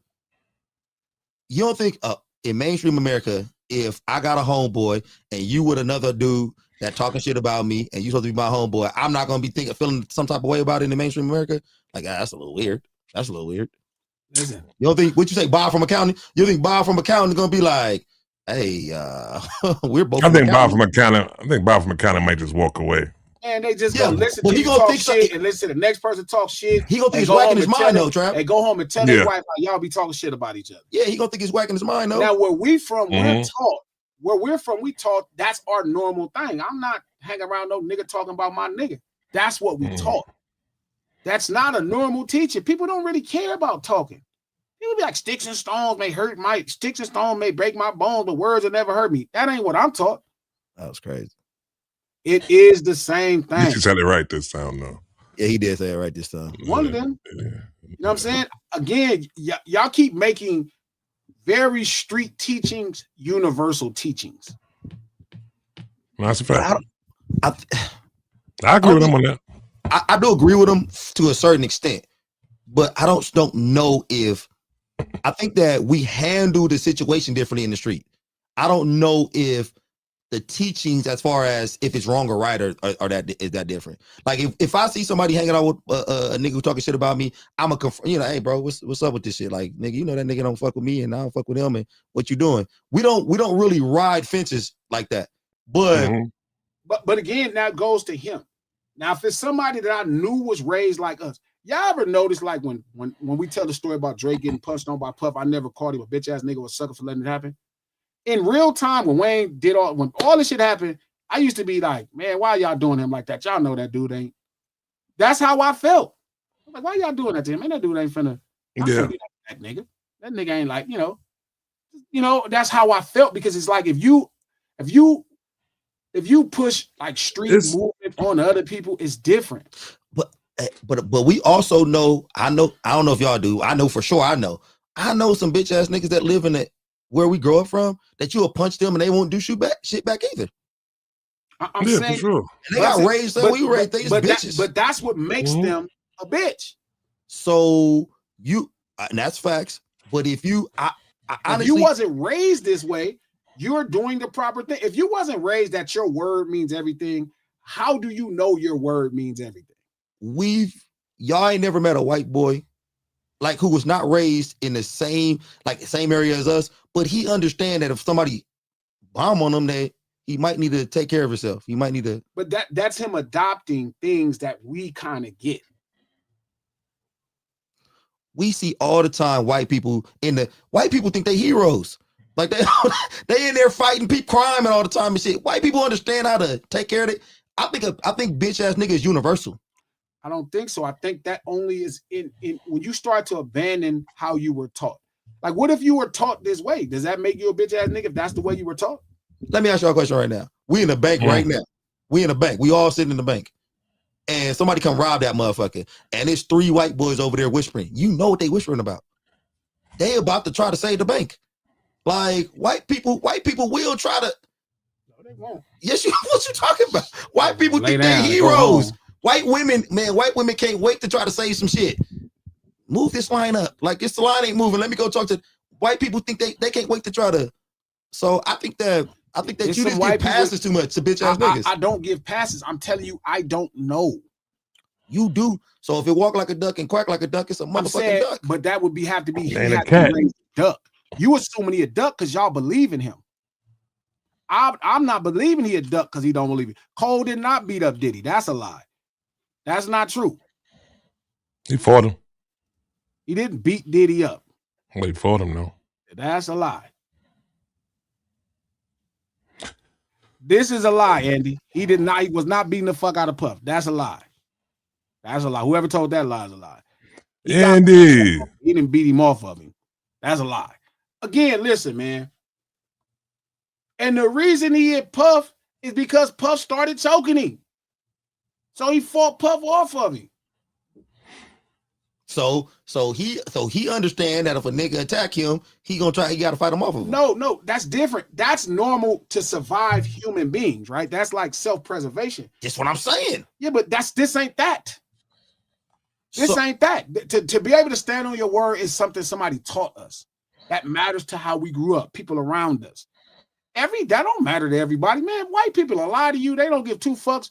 They'll lie to you about their word. Mainstream people will tell you some shit and be just lying on purpose. Yeah, but see, the police, even the system teaches the police. Police be lying to you shit. Look, if you tell us, we're gonna just let you go home. Mainstream world is taught to tell that lie and like to not. They not even taught to stand on their words. They're not taught to stand on their words. It's just different. I'm just saying that's not. I think it's definitely different. I agree with you there. I think it's definitely different. So when you asking me if J. Cole is doing something that where how we grew up would be normally what I would think of how we should behave. But it's some type of difference between J. Cole and Drake. Drake didn't even nigga peed on Drake. Drake just because walked around with that warm. Yeah, but everybody piss on him. You could piss on a lot of mainstream people when they're not gonna do nothing. More times than not, you could piss on a mainstream person. You think you could piss on J. Cole?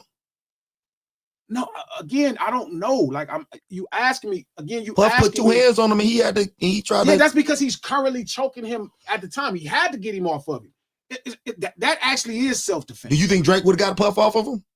He wouldn't have a choice. Drake might have been just turned blue. No, he just wouldn't have a choice. He would have to then. But if Puff hit him and then the punch is stopped, does he got enough, will and act? No. Why you doing your hands like? Why you? That's how Drake would have choking. That's how Drake would have been. He would have. No, I'm saying if he's choking to get you off of him, it's different. Like it's different. Like self-defense is really you stopping somebody or blocking somebody or hitting them so they don't hit you. You're defending yourself. Self-defense ain't really hitting somebody back. That's actually retaliation. I'm just telling you the truth. Like that's and we taught to retaliate. That's what I'm trying to convey. But we taught to retaliate. We retaliate in different from these other taught guys. To retaliate. Drake wasn't taught to retaliate. And I'm saying I don't know if Cole was taught to retaliate. That's all I'm saying. I don't know. So I can't mark him like if somebody pissed on you, hell yeah, you a bitch ass nigga. I'm finna be talking shit about you every day. You let that punk ass nigga piss on you, Coach? What you thought you was gonna hurt him too bad? Like I'm going to talk shit. If Trap let somebody piss on him, I'll be mad as fuck. And you a mark. How you let this nigga piss on you? Why? They'd have to piss on me at a public funeral because I don't even understand how somebody I'm not close enough to niggas outside to get The reason you should believe me, I share, because I told y'all that fight wasn't over Dot in the first place, and y'all kept telling me I was a liar. I kept telling y'all 100 times that fight wasn't over Dot. That was Cole talking shit to Diddy because he looked like a sucker complaining to Dot about a fucking song. It wasn't, so that's why you should believe me, because Abraham didn't tell you what it was over in the first place. So if he was there, then why he didn't tell you what it was over in the first place? Why he didn't say this is why it happened? That's why you should believe me. That's why. Trap. I'm not saying the man didn't get him off on his own, but all that he whooped his ass. Y'all ain't never seen an ass whooping if you thought that's whooping ass. Them niggas in a little scuffle, man. That shit wasn't even no fight. Yeah, niggas. No, he did what he's supposed to do. That nigga's a man. He got that nigga off him. Get your ass off me. That's what you're supposed to do. But now, if you're asking me, was he taught to keep his word? Was he taught the importance of that?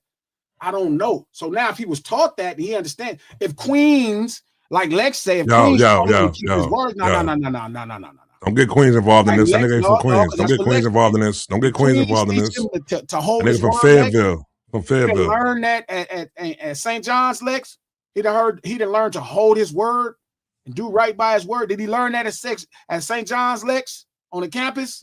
Which professor taught him that, Lex? Who said, hey, this is how you conduct yourself as a true Queens man. You hold your... Nobody taught him that. Now, that's the point. Did somebody teach him that? No. So somebody asked me, do Cam get marked off in the Lord? No.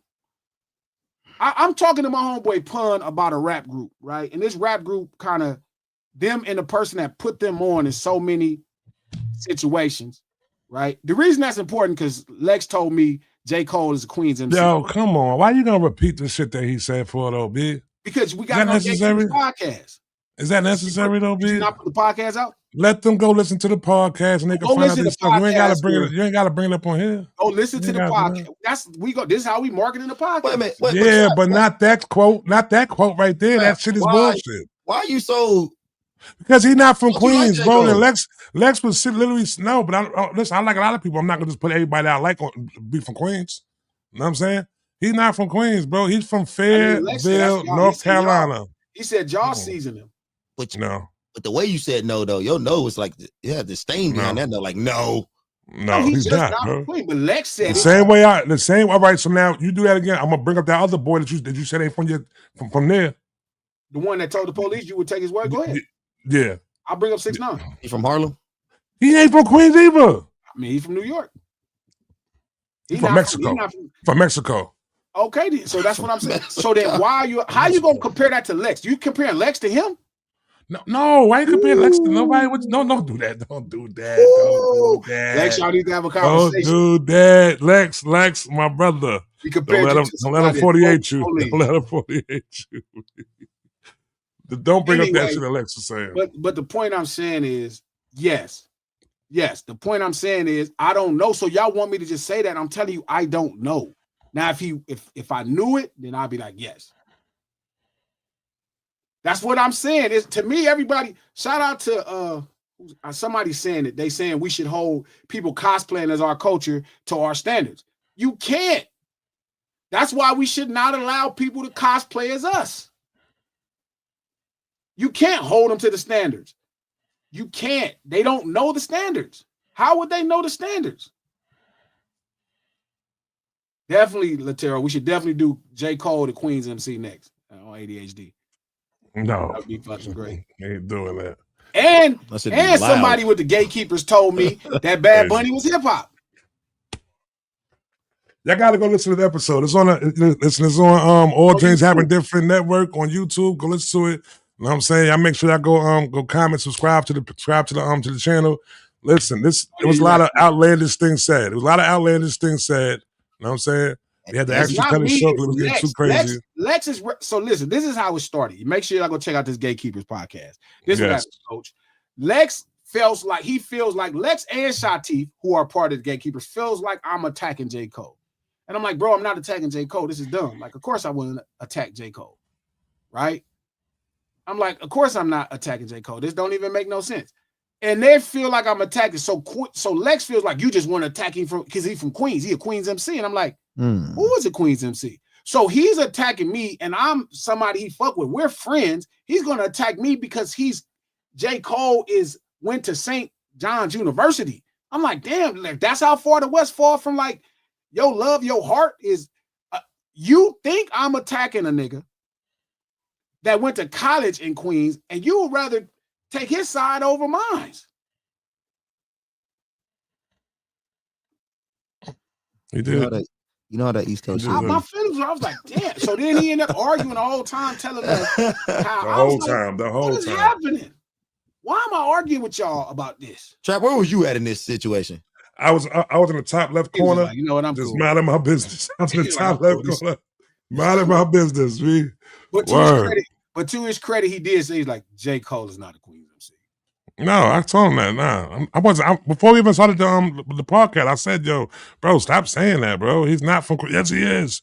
He was. I'm like, no, he's not, bro. Like, yo, when did Queens? Like, bro, I personally know everybody. I know everybody, B. I know everybody like that. I'm like, no, bro, he's not a Queens dude, B. He went to school up here. That's it. We're not gonna put him on as being from Queens. He's from Fayetteville. I need to get a moderator. I was trying to do it. We definitely need a moderator. Yeah, we do. They be saying some outlandish shit, and I'll be like, what is happening? Yeah. It was a good episode, though, still, though. It was crazy, because as it was going on, I'm like, oh, my God, this is... When I went back and watched it, I was like, oh, this is great.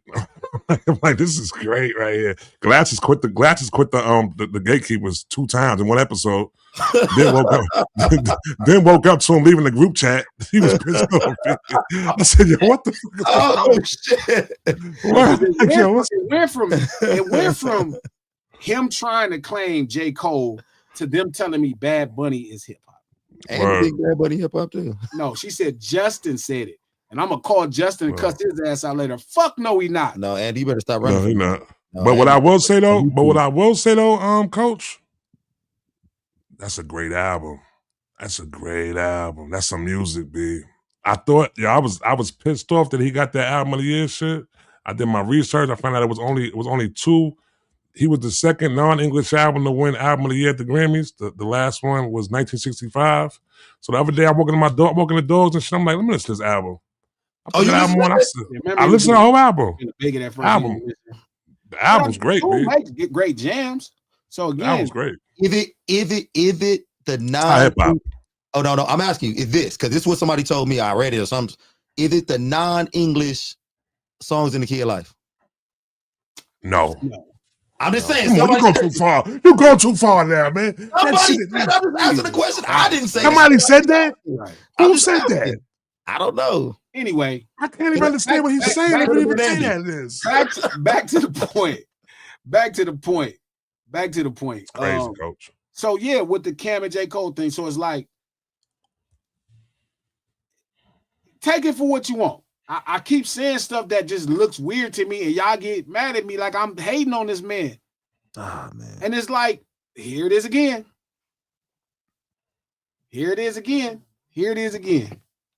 Let me check this.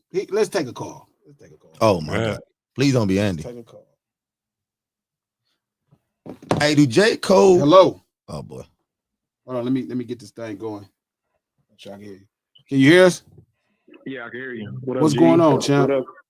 What up, chat? Trap. What up? What's up? Yo, this reminds me of the last thing I said when I asked y'all, can a white lady raise a black man, talking about J. Cole? And like somebody said, if somebody's cosplaying the culture, you got to hold them to that standard. Remember what I said, the culture is just as much as about exclusion as it is about inclusion. If this dude doing all types of stuff out of pocket that's not conducive to the culture, why are we considering him part of the culture? Okay, so hey, G, before you answer this question, who is this? Can we say this is Rob? Jim. Okay, Jim in New York. Okay. Jim, what up, Jim? Okay, so here's the thing, right? When y'all say the culture, right? So the culture is not as simple as the general term of black culture. Because the things we're talking about are not consistent throughout black households in America. Now, people that proudly live in the streets is more a part of street urban culture than just the general black culture. So even asking if a white woman can raise somebody into black culture wouldn't be a thing. It's really determined, was he raised in street urban culture? That's fair. I'll give you that. And I think L said this the last time. Is he a hip hop artist? And I've been kind of thinking about that since she said that. Yeah, no, that wasn't me. That was L. And I have been thinking about it, but I would have to really take a deep dive into his music. Like I've never been into his music enough. Like the records that I like. I've heard an album, I think. Like I'll listen to the jamming songs, and I can't tell from those places. Is he a hip hop artist? Yes, because this is why. So I did shout out to Justin Hunt, the company man, one of the greatest journalists of the modern times, a really good friend, and just an all around classy dude. We were doing his stream called Culture United, and El Janelle was kind of doing the same thing where she was like, "Gee, man, you going too hard on J. Cole." I'm like, "How?" I'm just saying da da da. She was like, "Well, no, G, it's like." It's the same thing we've been talking about. She said, this is one of the few things that I think you was dead right on. Hip hop being the artistic expression of street urban culture. She was like, I don't think J. Cole was really raised in street urban culture. I don't know if he's really hip hop by that standard. That means saying he wasn't raised in these lessons. And I was like, in the whole rest of the stream, I just kind of was thinking to myself, like, damn. I never thought, like I always thought he would be a little diet, right? Based off his circumstances and shit like that, but completely not. I don't know. Nah, man. If you do a deep dive and you come back with J. Cole is not hip hop, J. Cole's hip hop. That hurt. Not gonna do that. I mean, I can ask y'all some simple questions, and I'm sure they're not gonna go the right way. So then I gotta hope it's on like a Tupac level of street urban culture, where it's a little bit more. Like he's been around through all the ghetto, so he understands the inner working of all urban black people. That's what I would have to believe is the thing for Cole, because it wouldn't. I'm sure if I start running you down the shit, what type of shoes are they wearing in Vietnam? He made up Vietnam. That's not a thing. He made that up. No, Fayetteville. Oh, Fayetteville. No, I'm just saying it's supposed to be Fayetteville, but he made that up. That's not a thing. So they don't say that in Fayetteville. No, they do say that, I think. Hold on, Trap. Let me listen. He from North Carolina? It's the same as the six. It's the same thing. For real? Come on, man. He from North Carolina? These two things, like you from NC? He from New York. Go ahead, D. My fault. I said you from North Carolina? No, I'm not from North Carolina. Exactly. He said that shit. They call it North Carolina though. They call it Fayetteville. They call it Fair now. But I'm saying, who says that? The people from there. I heard the people from there. I never heard nobody else say it other than him. Nah, I heard people say it before. Oh, Jim, you just throwing out stuff. I'm just saying, look, I'm saying, I don't know. Okay. If I ask you the normal test, I'm sure you couldn't tell me nothing about Fayetteville. You. Talking to him? Me? I'm gonna put them in the same. I'm gonna put them in the same thing as. I'm not gonna just go towards their city. I'm gonna go towards the North Carolina in general, though. You know what I'm saying? Like that. Yeah, but that's not true. I do know things about Charlotte based off of hearing the baby or what you know about Raleigh Durham? Raleigh Durham. Who is Raleigh from Raleigh Durham? I don't know. I know it's a part of North Carolina. I'm just saying. That's what Duke in North Carolina said. I don't know. So then that's what you know. But what I'm saying to you is, like homie, like Jim is saying, I probably wouldn't know that based off of nothing I heard in music. I wouldn't hear this cultural take from Fayetteville that's drenched in Fayetteville culture. So then it would have to be how, circumstances. But I'm saying, I when she said it, the reason it sent me into a deep spiral of thought is because I'm thinking through all of the songs, maybe 40 songs I've heard from J. Cole at this point. I'm like, I don't remember anything that stuck out as like this ode to Fayetteville, where it's like, that's just a Fayetteville thing, right? It's like when I hear Trick Daddy, or if I hear, any other artist, even Kendrick, like Kendrick said funk, right? Like on Humble. So yeah, funk. That's like a kind of thing that Pyrus call each other funk. But now when you going with it now, it's kind of leaning more towards what Lex is saying though. But I don't want to get that to Lex though. As far as party trap, I was thinking the same shit just now. Yeah. He definitely gives off the New York culture though. But he's not from there though. Nah, he do. But wouldn't that be closer to what Drake does then? But ain't Drake does it with everywhere. Drake does it with everywhere though. Drake does it with Houston, does it with the Bay, does it with Cali, does it with New York, he does it with Mike, wherever he's doing a song where he does it with them. Yeah, but I mean, do he really give you Queen's culture? You feel like that?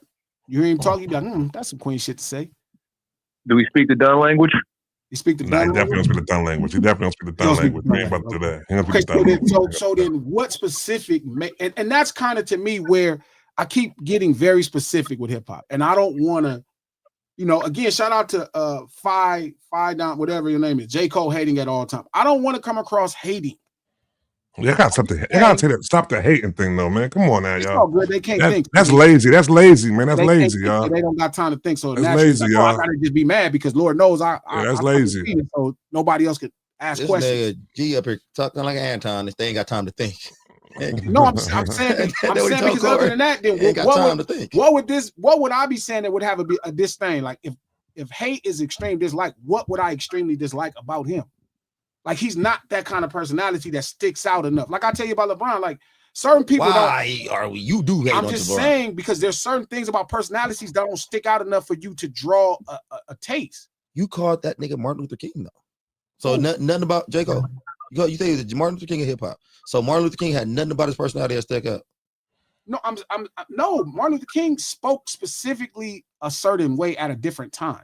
But if you're doing what Martin Luther King is doing in 2026, it's just not necessarily like the same. You know what I mean? It's kind of safe now. When Martin Luther King did it got him killed. Do you want to recant that statement now, though? Now that I think about it, now finding out more about J. Cole, would you want to take that statement out, like just recant that? Nah. So you think he is still the hip hop Martin Luther King? I'm saying based off of what the conversation we was having, that was the mentality. You can't call him the hip hop Martin Luther King. Martin Luther King died for it. He stood on it. This man apologized. But again, I think even Martin Luther King changed right before he passed away. So you think J. Cole gonna make a change? Like the Martin Luther King, y'all be talking about. I don't even like that Martin Luther King. Hold up now. I don't like that I had a dream Martin Where Luther you King. Going with this? I don't like that I had a dream Martin Luther King, and that's the Martin Luther King that he is to me. The Martin Luther King that I fell in love with is I've been to the mountaintop, and that was like about for 3 weeks. So you like the Martin Luther King who wouldn't let them niggas hit them with them hoes and just walk away?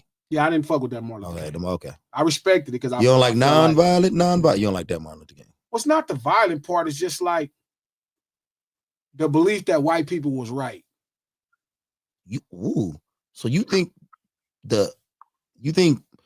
Martin Luther King thought that white people were right at some point? Yes. I think Martin Luther King believed in white people until his last days. Like if you listen to believe in white people and believing that they were right. He believed in white people. And then by the time he got to I've been to the mountaintop, that MLK is probably the most. I've been to the mountaintop. That whole what's it called when you preach? That sermon is probably like one of the greatest things I've ever heard as far as written words go. Like as far as heard somebody preach from their own mouth. Like that's up there with like some of the shit. Farrakhan might be number one. I'll tell you the exact thing. But I've been to the mountaintop might be like number two. Farrakhan, they don't even let him get on the radio no more. I've been to the mountaintop. Is so polarizing and so like you could just see somebody that kind of came through the era of their ways. Like I fucked up. Like even the Malcolm X that everybody talking to ain't the Malcolm X that he died being. Like I hated the Malcolm X that Malcolm X died being. It's funny because they kind of did a 360. Yes. It's 180 facts. He said a 180, like not a 360, because 360 means you start where you end up where you started. Well, okay, so it's okay. I was more talking about their personalities together, but I think what you're saying about 180 about if I was just talking about them singularly. Fact. Yeah. All right, but yeah, but yeah, so it's like the Martin Luther King that Martin Luther King died being, that is the shit. I hated the version that Malcolm X died being. Right. Yeah, no, I'm with you. I'm on the Martin Luther King died. The Martin Luther King that Martin Luther King died being is like the shit. The one of the last interviews he did when he was at the church, and if you see this interview with the news, and it's like a stained glass window behind him, that's the one. I mean, look, this is just my opinion. This is my opinion. I'm saying, look, it don't make me right, but I'm being honest. I love the version of Martin Luther King that when he died, like just go, when this thing is over, go listen to I've Been to the Mountaintop. That's what I will tell you. Like, I'm so intrigued with that Martin Luther King. Like, I want to do an album that was supposed to be titled after his last speech. Like, his last speech is America May Go to Hell. I'm trying to do an album called America May Go to Hell because I think I could channel where Martin Luther King was going. And I want to make a rap album. I'm trying to get Eric Sermon to produce it. But if you're saying J. Cole's the old Martin Luther King, then you got to admit that Drake is a white man then. Because Kendrick will be the blacks and the white will be the black. And Kendrick, and he had a dream that they could work together. Drake is a black man because his father is a black man. If race was a real construct, he'd be a black man racially. But because of how he was raised and ethnicity is the cornerstone, and he's a Jewish man. That's all. It's not about that. It's not about if he's black or if he's white. He's a Jewish man culturally. It's like with the other boy, like the boy that was picking on that black lady and talking about her name. Don't try to be Jewish now. You white. You was acting white, so I'm gonna treat you like a white man. Feel me? You ain't getting that all. So again, it's like I know what people be doing. So all I'm saying is, to his point, what you saying, I don't know because I didn't even want to. This is how bad it is, Jim. I didn't even want to take the time to figure out who J. Cole really is because I'm like, it ain't worth it. But I'm sure if I asked Trap the questions, Trap wouldn't be able to tell me anything specifically with 10 plus years of music and content. He wouldn't be able to tell me nothing specific to Fayetteville. And Fayetteville does have is own street urban culture. Even if before I get off. Go ahead, brother. I'm sorry. I wanted to go ahead, my fault. No, go ahead. I'm listening to you. No, I wanted to ask y'all, what do y'all think about the whole Shabuzi thing? It's funny. I just heard about that today. What? So is it because he said the immigrants built this country? Yeah. That's what it is. Jim?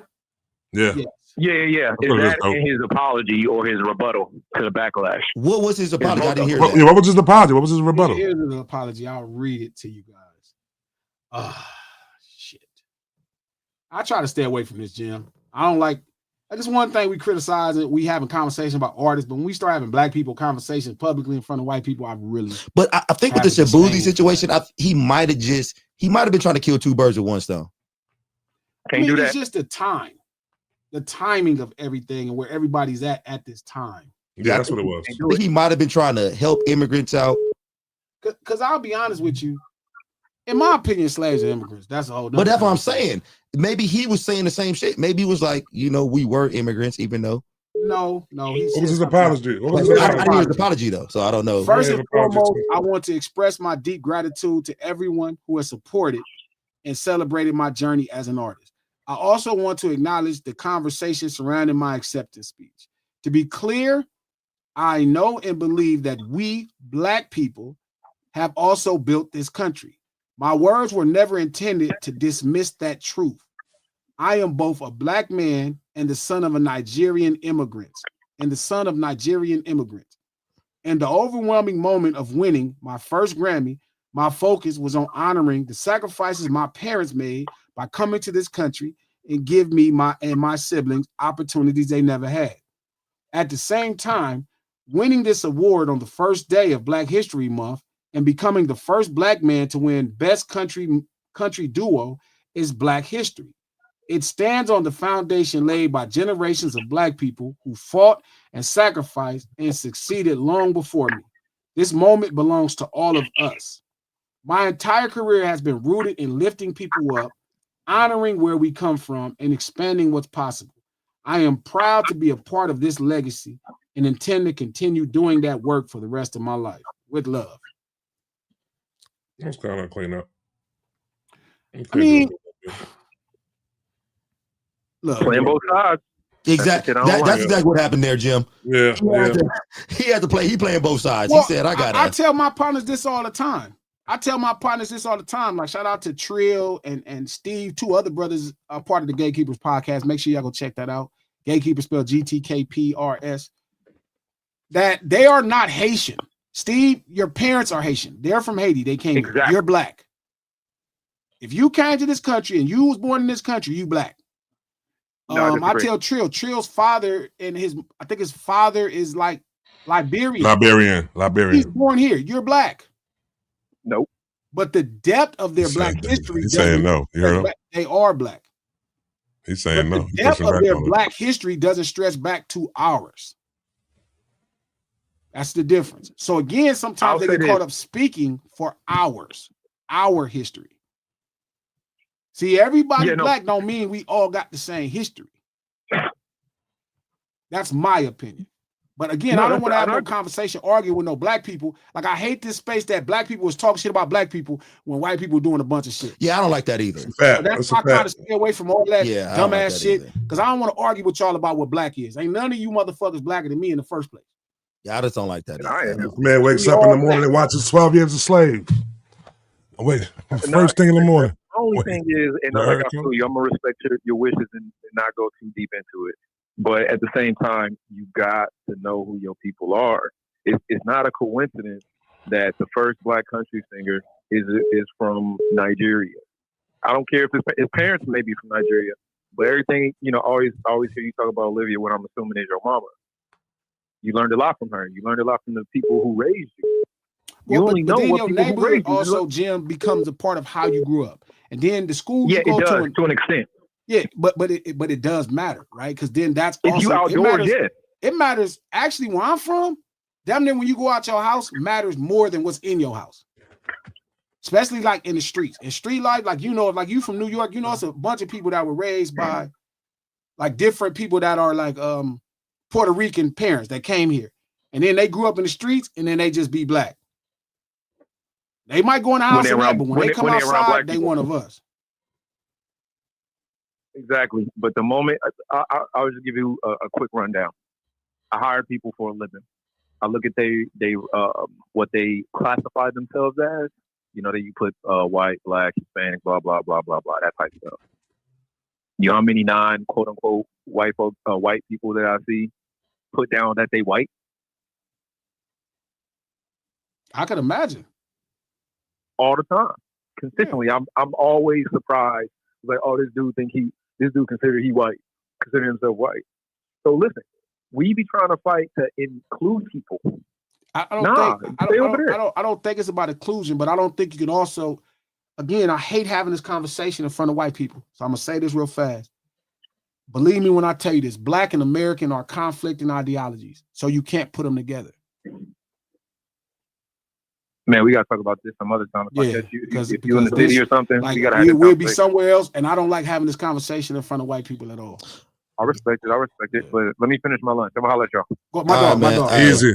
Because that is an interesting conversation, but I do get what G's saying. White people. Yeah. I don't want to be arguing. That's the conversation that behind closed doors. People at this thing right here. I don't want to have that argument. No, I get that. I for sure. But that is an interesting conversation. Take one phone call. What's going on, homeboy? Hey, it's 65 shutdown, G. Oh, man, Red Rose White Shilling. What's up, Playboy? You didn't got on to made it to the show. Let me hear what he say. Let me hear what he say. Tell Trent that J. Cole shit some bullshit. He ain't from Queens. I ain't saying he was from Queens. He didn't get his back paid from Wack, man. I'm out. Red Rose White Shilling. Hey, that homeboy. I ain't saying it was from Queens now. No, look, shout out to the whole table. Look, we can have this conversation somewhere privately that only we have access to, but I'm not having this conversation publicly. Y'all could disagree with me. You could DM me. You know what? We're going to do a special thing for the members tomorrow. I want to ask you that. Coach, you off tomorrow? I'm never off. But what's tomorrow, Thursday? I want to do a dinner table.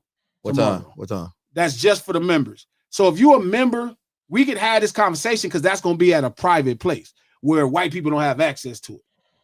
Okay, yeah. There might be some white members. What you mean? I said not really.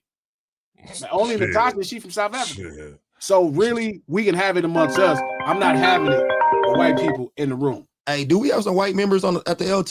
Hey, reveal yourself. Yes. Reveal yourself, white people.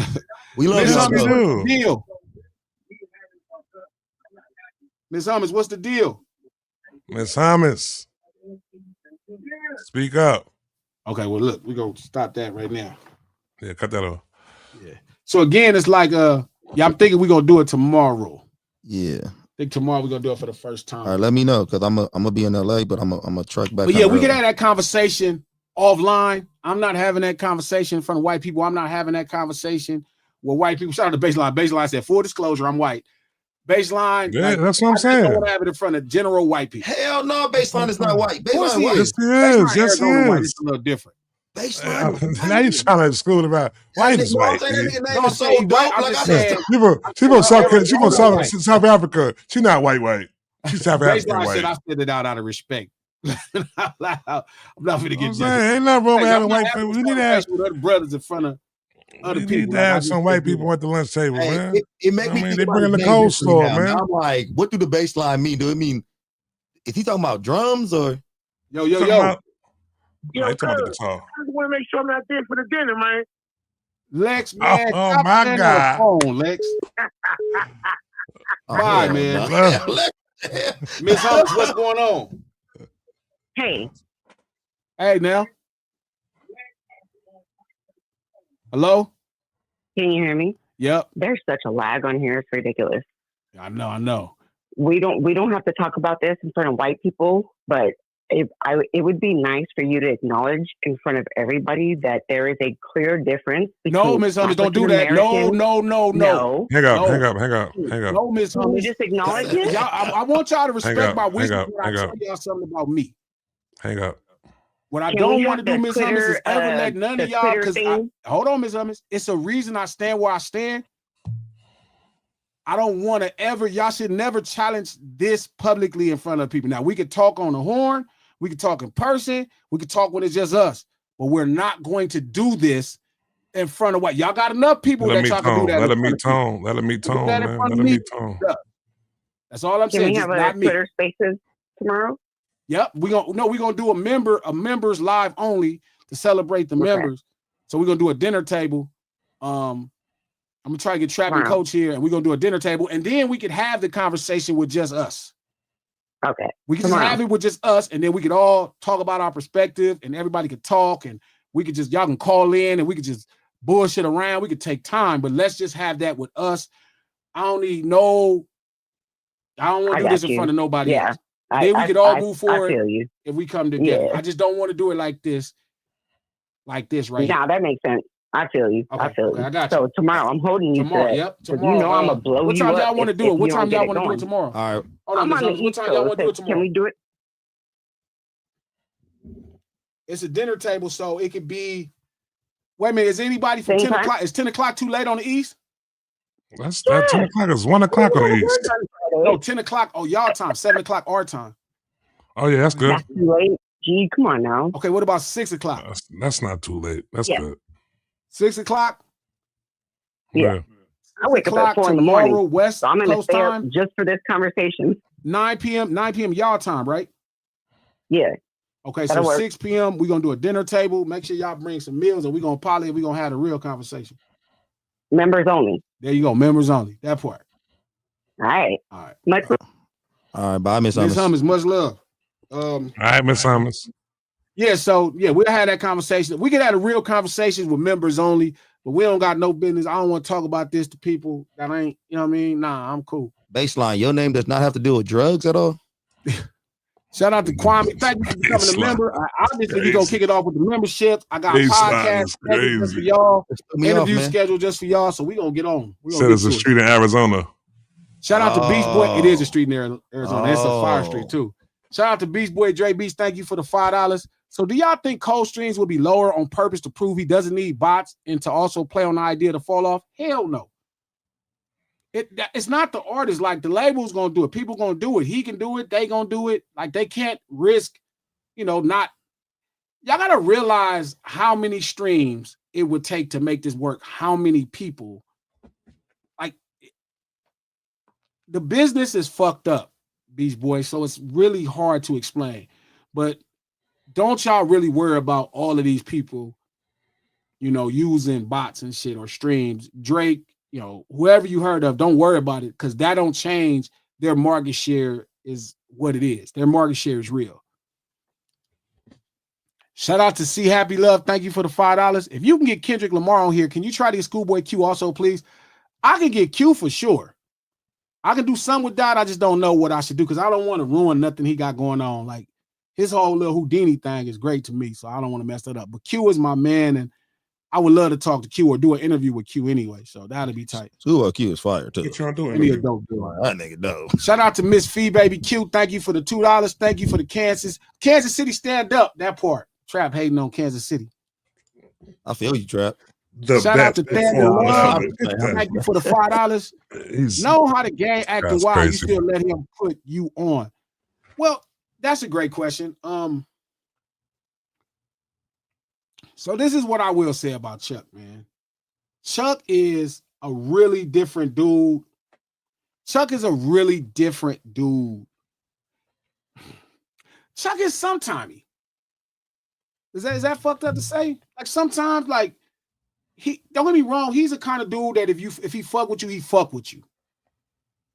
You know what I mean? But he also just a sometimey personality. Like, you know what I mean? I think he just got a lot of stuff that be going on in his mind. Like, he's not the same type of consistency as Dot or me or nothing. He's just a different kind of dude. So even back then, I didn't really know it because my relationship with him was one thing, but then facing G-Ride were the guys that believed in me. And 4 Cent, rest in peace, or they call him 4-Bit, brought me over there. So, you know what I mean? Like, yes. Like, all I asked them is when they had Black Wall Street, let me make the sun blue.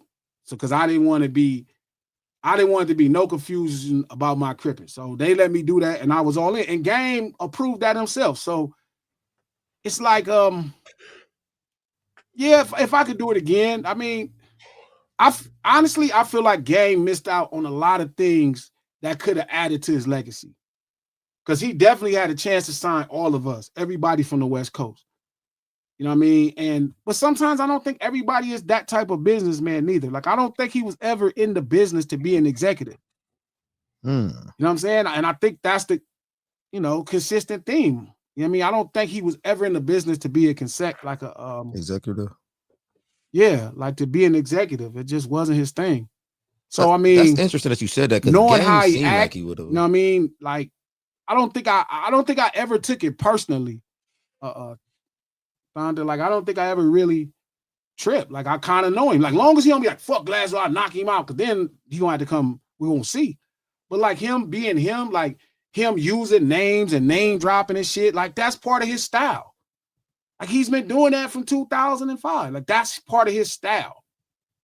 So him using whatever's popping and then playing on people's emotions and playing on people's, really lack of interest and just desire to have a headline, is kind of who he's been the whole time.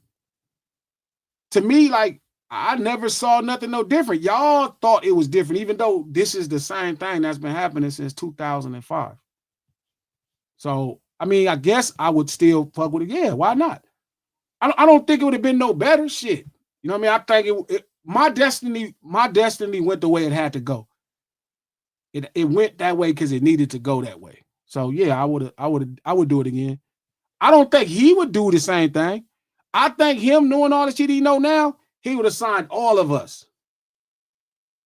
I think he had a chance to sign Kendrick and didn't. He had a chance to partner with J-Rock and didn't. Had a sign Glasses, Nip Hustle, all of us. All of us. Man, there was a time Gang could have signed every last person on the West Coast and didn't. And all of these things happening, you know what I'm saying? Shit, in my mind, I'm thinking he like, shit, I wish I would have now. Yeah, for sure. You wish he did that. Shout out to C Happy Love. Thank you for the $5. I like Cameron, but I'm sick of him. He a hater, an OVO hoe. I remember he was popping all that OVO shit. He was too much hater. Also was like a fan of Dipset, and he was showing Dipset love or whatever. So, I kind of expected that from him. That Rico coming out. It says 17 bricks in that bag. 17 bricks. Shout out to Istaweezy. Thank you for the $5. June, the pop-out happened. November, GNX drops. February, Super Bowl and Grammys. Interesting days to keep reneging from Cole. Cole don't want to talk about none of that shit, huh? He's like, I ain't talking about none of this shit. Yeah, but sometimes you got to put your foot in your mouth, you feel me, and do it anyway because you gave somebody your word, especially a legend like Cameron. Like, you gotta have that type of respect for the legends of hip hop, especially when they looked out for you. Especially when they looked out for you. Shout out to Ash 2 Crimson. Thank you for the $25. Years ago, J. Cole sat Lil Pump down for an hour-long deep convo about getting this.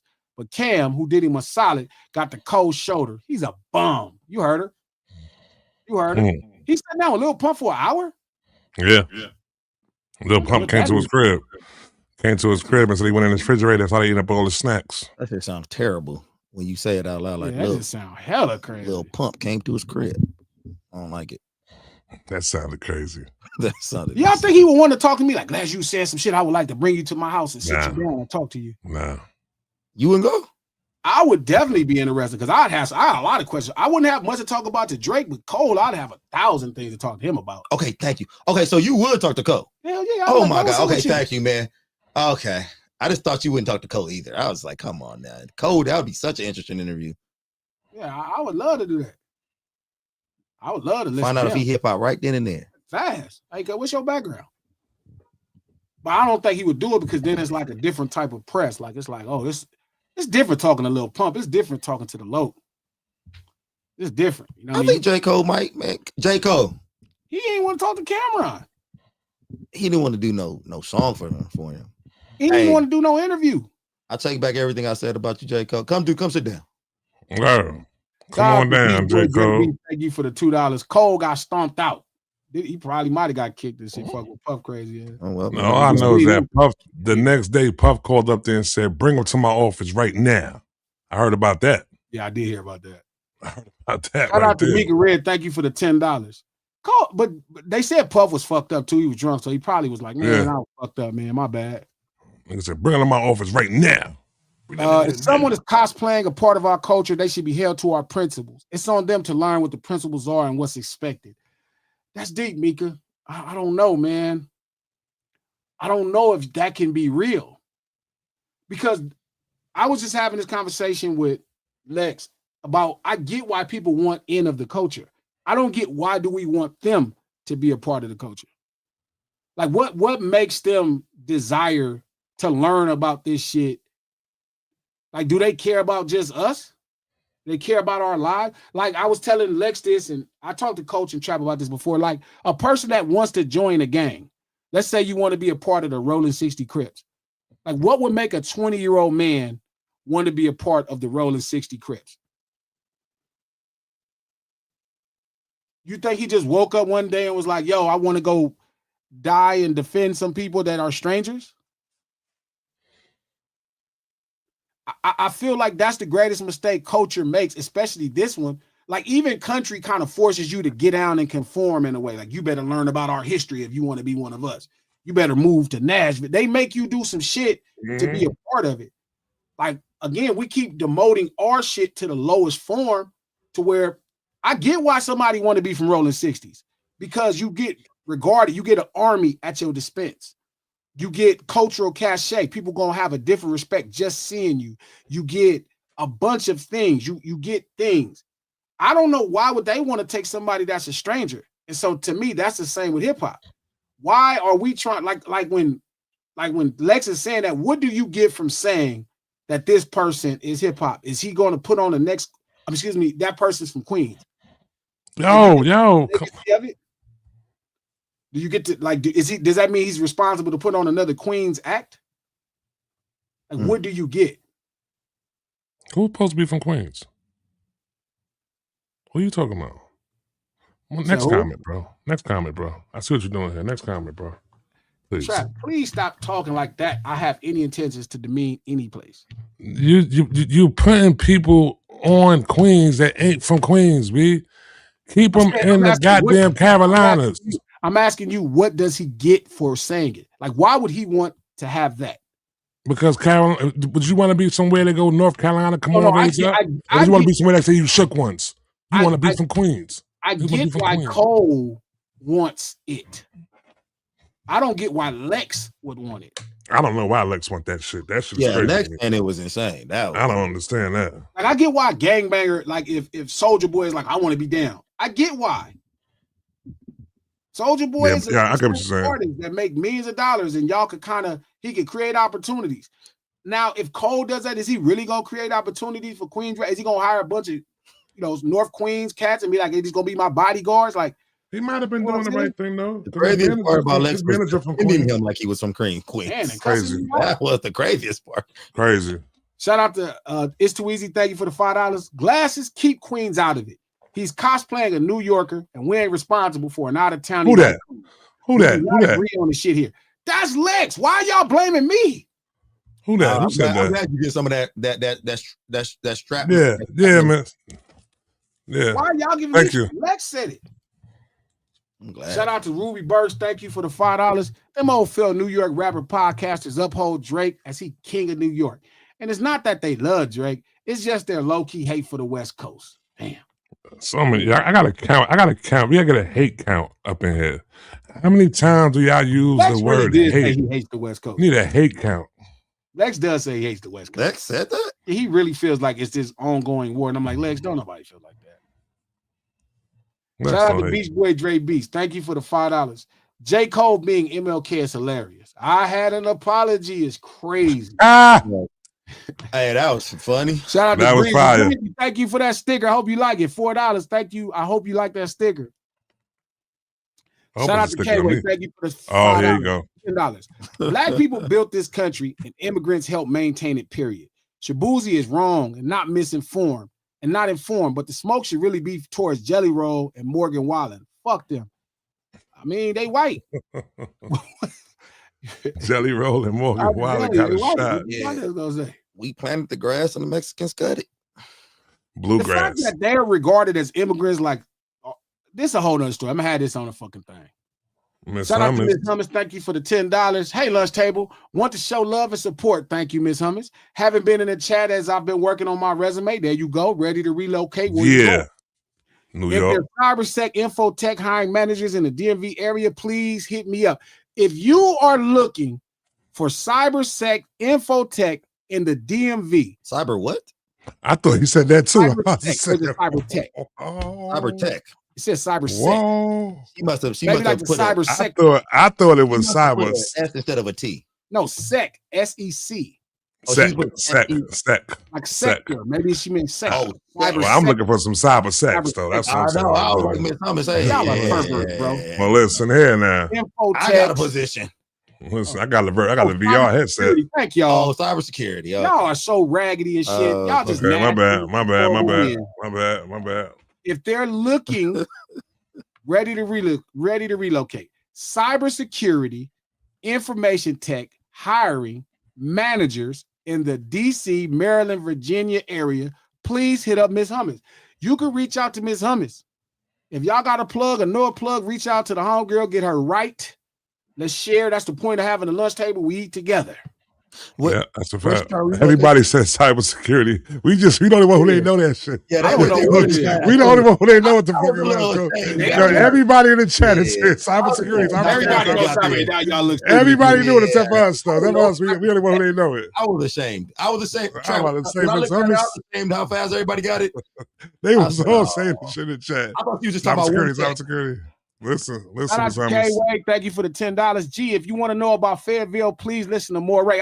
Exactly. I've heard Moray and I saw it and I see it in there. Moray's dope too. He's hella dope. Yeah, he dope. And he had a great debut album with his song Quicksand. I love that song. Yeah, that's cool. Cole also did him dirty. Look that shit up.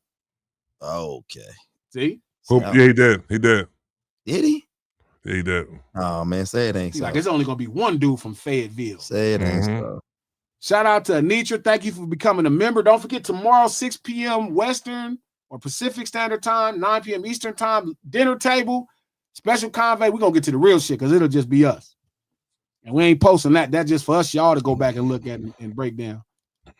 Shout out to Baseline. Thank you for the $2. Full disclosure, I am white. All right, Baseline. It's all good. Arizona in the house. You good, Baseline. You good. You can pull up to the dinner. Michelle 510 membership. Don't forget tomorrow at 6 p.m. our time on the West. Latero, 6 p.m. on the West, 9 p.m. on the East. Taro. Miss Boyd, giving away 5 memberships. You're a player. That's all right, Mrs. Yeah. Boyd. You're a player. Need one of those. Make sure y'all get one of the memberships while Mrs. Boyd giving them away. Shout out to Ruby Burks. Thank you for the $2. No glasses. Shabuzi is a black, and please stop. Oh God, Ruby, your ass better be there tomorrow. You know Ruby gonna be there with bells on. Ruby, I'm not using them lanes. Y'all got to know. Ruby said, "This for me. This is my type of shit." This Right Ruby, here. Ruby gonna be in that motherfucker like I am here, nigga. Yeah, we gonna get to it. We gonna get to it. Shout out to Purple Scorpio. Make sure you there tomorrow, 6 p.m. Pacific Standard Time. Divine Eternally, thank you for the $2. I'd still love a Discord community glasses. Shout out to I might set that up. Moderators, Suave, Fatima, my dog Fatima, always believe, Squish, always believe, Fatima, Fats, Joey, Sharice, all the people that believe. I got them working on the Discord because I would like that. I think I've seen some of those things and it really is dope. It's dope. It's dope. Andy, you be here tomorrow. You be here, Andy. Andy, are you a member? So you better be there because me and you gonna talk. You can call in. We need to discuss some things. I'm not coming. If y'all can I'm out of here. I'm out. Shout out to Bag. I can get leftovers. In the studio. Wow. I can get leftovers. I'm not going to do that. Andy need to come. Give me a doggy bag. To you, Andy, but I just know you and G. Y'all about to be. No, because it's not going to be like that. Shout out to Bad Karma. Thank you for becoming a member. We'll see you tomorrow at 6. K-Way, thank you for the $5. Gee, I'm going to tell you like my granny told me. You see the good in everybody. Some days it's a good thing. Most days it's a bad thing. Leave folk where they at. Grandma was the shit. I ain't going to lie, but we're going to have to do better. Shout out to Miss Hummus. Thank you for the $5. Oh, shit. How y'all going to differentiate the white or black members? There are white sub members. Is that not the same, or are you referring to the general public? I'm definitely referring to the general public. Remember, you can pull up. Thank you for the $10. Shout out to LaRussell. Truly started from the bottom. Now here we are. Gee, you heard of him? Yes, I have. I've definitely heard of LaRussell. Little Russell went through that door. Little Russell went through that door that Nori was talking about. That's what he did right there. That door. Keep going though. Yeah. Shout out to Ty Beasy. Thank you for the $5. Hey, Glasses. Kobe, aka Sino, said, "What's good?" and keep doing your thing. Tell Sino I said, "What up, though, cuz? That's my boy." I hope you can get K-Dot and Q on there too, though. My goal is I'm gonna try to do that. I just don't know what to talk to Dot about. I'm gonna figure out something to do with him. Dope. They both come out here. First off, what's more important is him sitting down with Head. That's the most important thing. Pause. Him and DJ Head sitting down first is more important than me coming to talk to him. But after him and DJ Head sit down, I'll keep working on something to figure out to do with him that's specific. So it's not like this kind of lame thing. You know what I mean? I want to do something really dope. You and Doc come on here, man. We talking about Black Hippie. That's a fact. Shout out to Miss Hummus.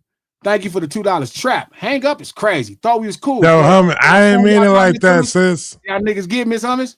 I ain't mean it like that, sis. It was just. Anyway, thank you for the $5. Cyber sex is the safest sex. You can't give yourself herpes. I don't know about I'm playing. Digital herpes. Damn. Shout out to Be With Us. Thank you for the $5. Some type of virus. Hey, G, on that last episode, I heard you say you called out Dot on some mark ass shit. What about turning down the Faith and Joey Badass and Lupe? I ain't never called Dot out on no mark ass shit. Dot ain't never did no mark ass shit. I ain't gonna lie. I ain't never known that nigga to do no mark ass shit. If I didn't like something from Dot, like there was something on the last album that I was like, man, I didn't like that. I felt like he was too critique on street urban culture. And I told him, like, I ain't like that shit. And then there's other things, like that's how it is. Dot didn't like the New West. Like, if you friends with somebody, you could tell them what you like and dislike. It ain't the end of the world. Like, y'all will figure out, you know, where y'all at and how to get it right if that's what means something. But I ain't never saw Dot do nothing Mark. I ain't gonna even lie. I ain't never seen him play the Mark role. That just ain't really how he cut. Royalty, thank you for the membership. Tomorrow at 6 p.m. Pacific Standard Time. Attack on Flame, thank you for the membership. Tomorrow I will see you at 6 p.m. Y'all be here. Batitious Prime, thank you for the membership. Y'all be here at 6. Tomorrow Pacific Standard Time. Gene will sign for you. Membership 6. Shout out to Miss Feed Baby Cute. Thank you for the membership. Be here tomorrow at 6. Batitious Prime, thank you for the $5. If you guys ever have any Discord, OBS, or streaming questions, I got you. DM me. I do got questions. Yeah, we need that. Yeah, we need that right there. Yeah, DM me on Instagram. For sure. Make sure you do that. K-Way, thank you for the $10. To prove you are a black member, you got to send a video to G of how to use a hot. He's on fire. A black member, you got to send a video of G of how to use a stove hot comb while singing the Black National Anthem and tell us what happened at the end of Roots. Shit, I forgot what happened at the end of Roots. No Ceilings Live, the lunch hour every Monday, Wednesday, and Friday right here, noon Pacific Standard Time. 9 p.m. if you're on the Eastern Standard Time, or 3 p.m. on the Eastern Standard Time. I hope we got you through your lunch break. Tomorrow, 6 p.m. on Pacific Standard Time, 9 p.m. on the East, we will do a dinner table just for the members only. It'll be a conversation that's only between us and had by us. It's never going live. It's just for y'all. It's just for y'all. That's it. We're going to have all our real hard conversations with y'all. We'll have some membership and conversation that I don't want to share publicly. If y'all want me to bring somebody, it'll be just for y'all. We need to have some real places that we can meet and have a conversation. 6 p.m. PT time. So I will see y'all tomorrow. At that time, Friday, we back normal hours. Podcast in the queue. Brunch hour in the queue. Members get access to buying the tickets first. They get the links first to buy it first. Give y'all about 7 days. Then we go live for everybody else. I will see y'all tomorrow at 6 p.m. Meals by Manny, our sponsor. Okay. Go ahead, Coach. Now, before you wrap it up, man, I just want to give a shout out to my seniors, man, just real fast. And I got senior night tonight, man, and it's gonna be the last time I get to coach some of these guys, man. I want to give them out. Hey, I want to shout out to my boy Adrian, my boy Cordero, aka Goofy, my boy Randu, aka Rated R, my boy Miles, aka the Thespian, Cruz, aka El Salsino, Mari, aka P Squared, Shaylin, aka Future Man. It was a privilege to coach y'all, man, and I appreciate y'all. Shout out to Cruz, fucking with your boy, man. Shout out to Cruz. Yeah. Shout out to all the guys, man. Y'all better win tonight. Man, y'all better win tonight. Senior night, you better win. Win, man. It just be focused. Y'all got the program. Y'all know what to do. Y'all know what to do. I might come out there and be a ringer. Trap, save that shit, man. I thought you were on the court. Right there. Shout out to K. Cut my bed. Shout out to Reddy Bell. See you tomorrow. Much love to y'all. We will see y'all tomorrow. And then back to regular schedule hours for everybody else. Much love.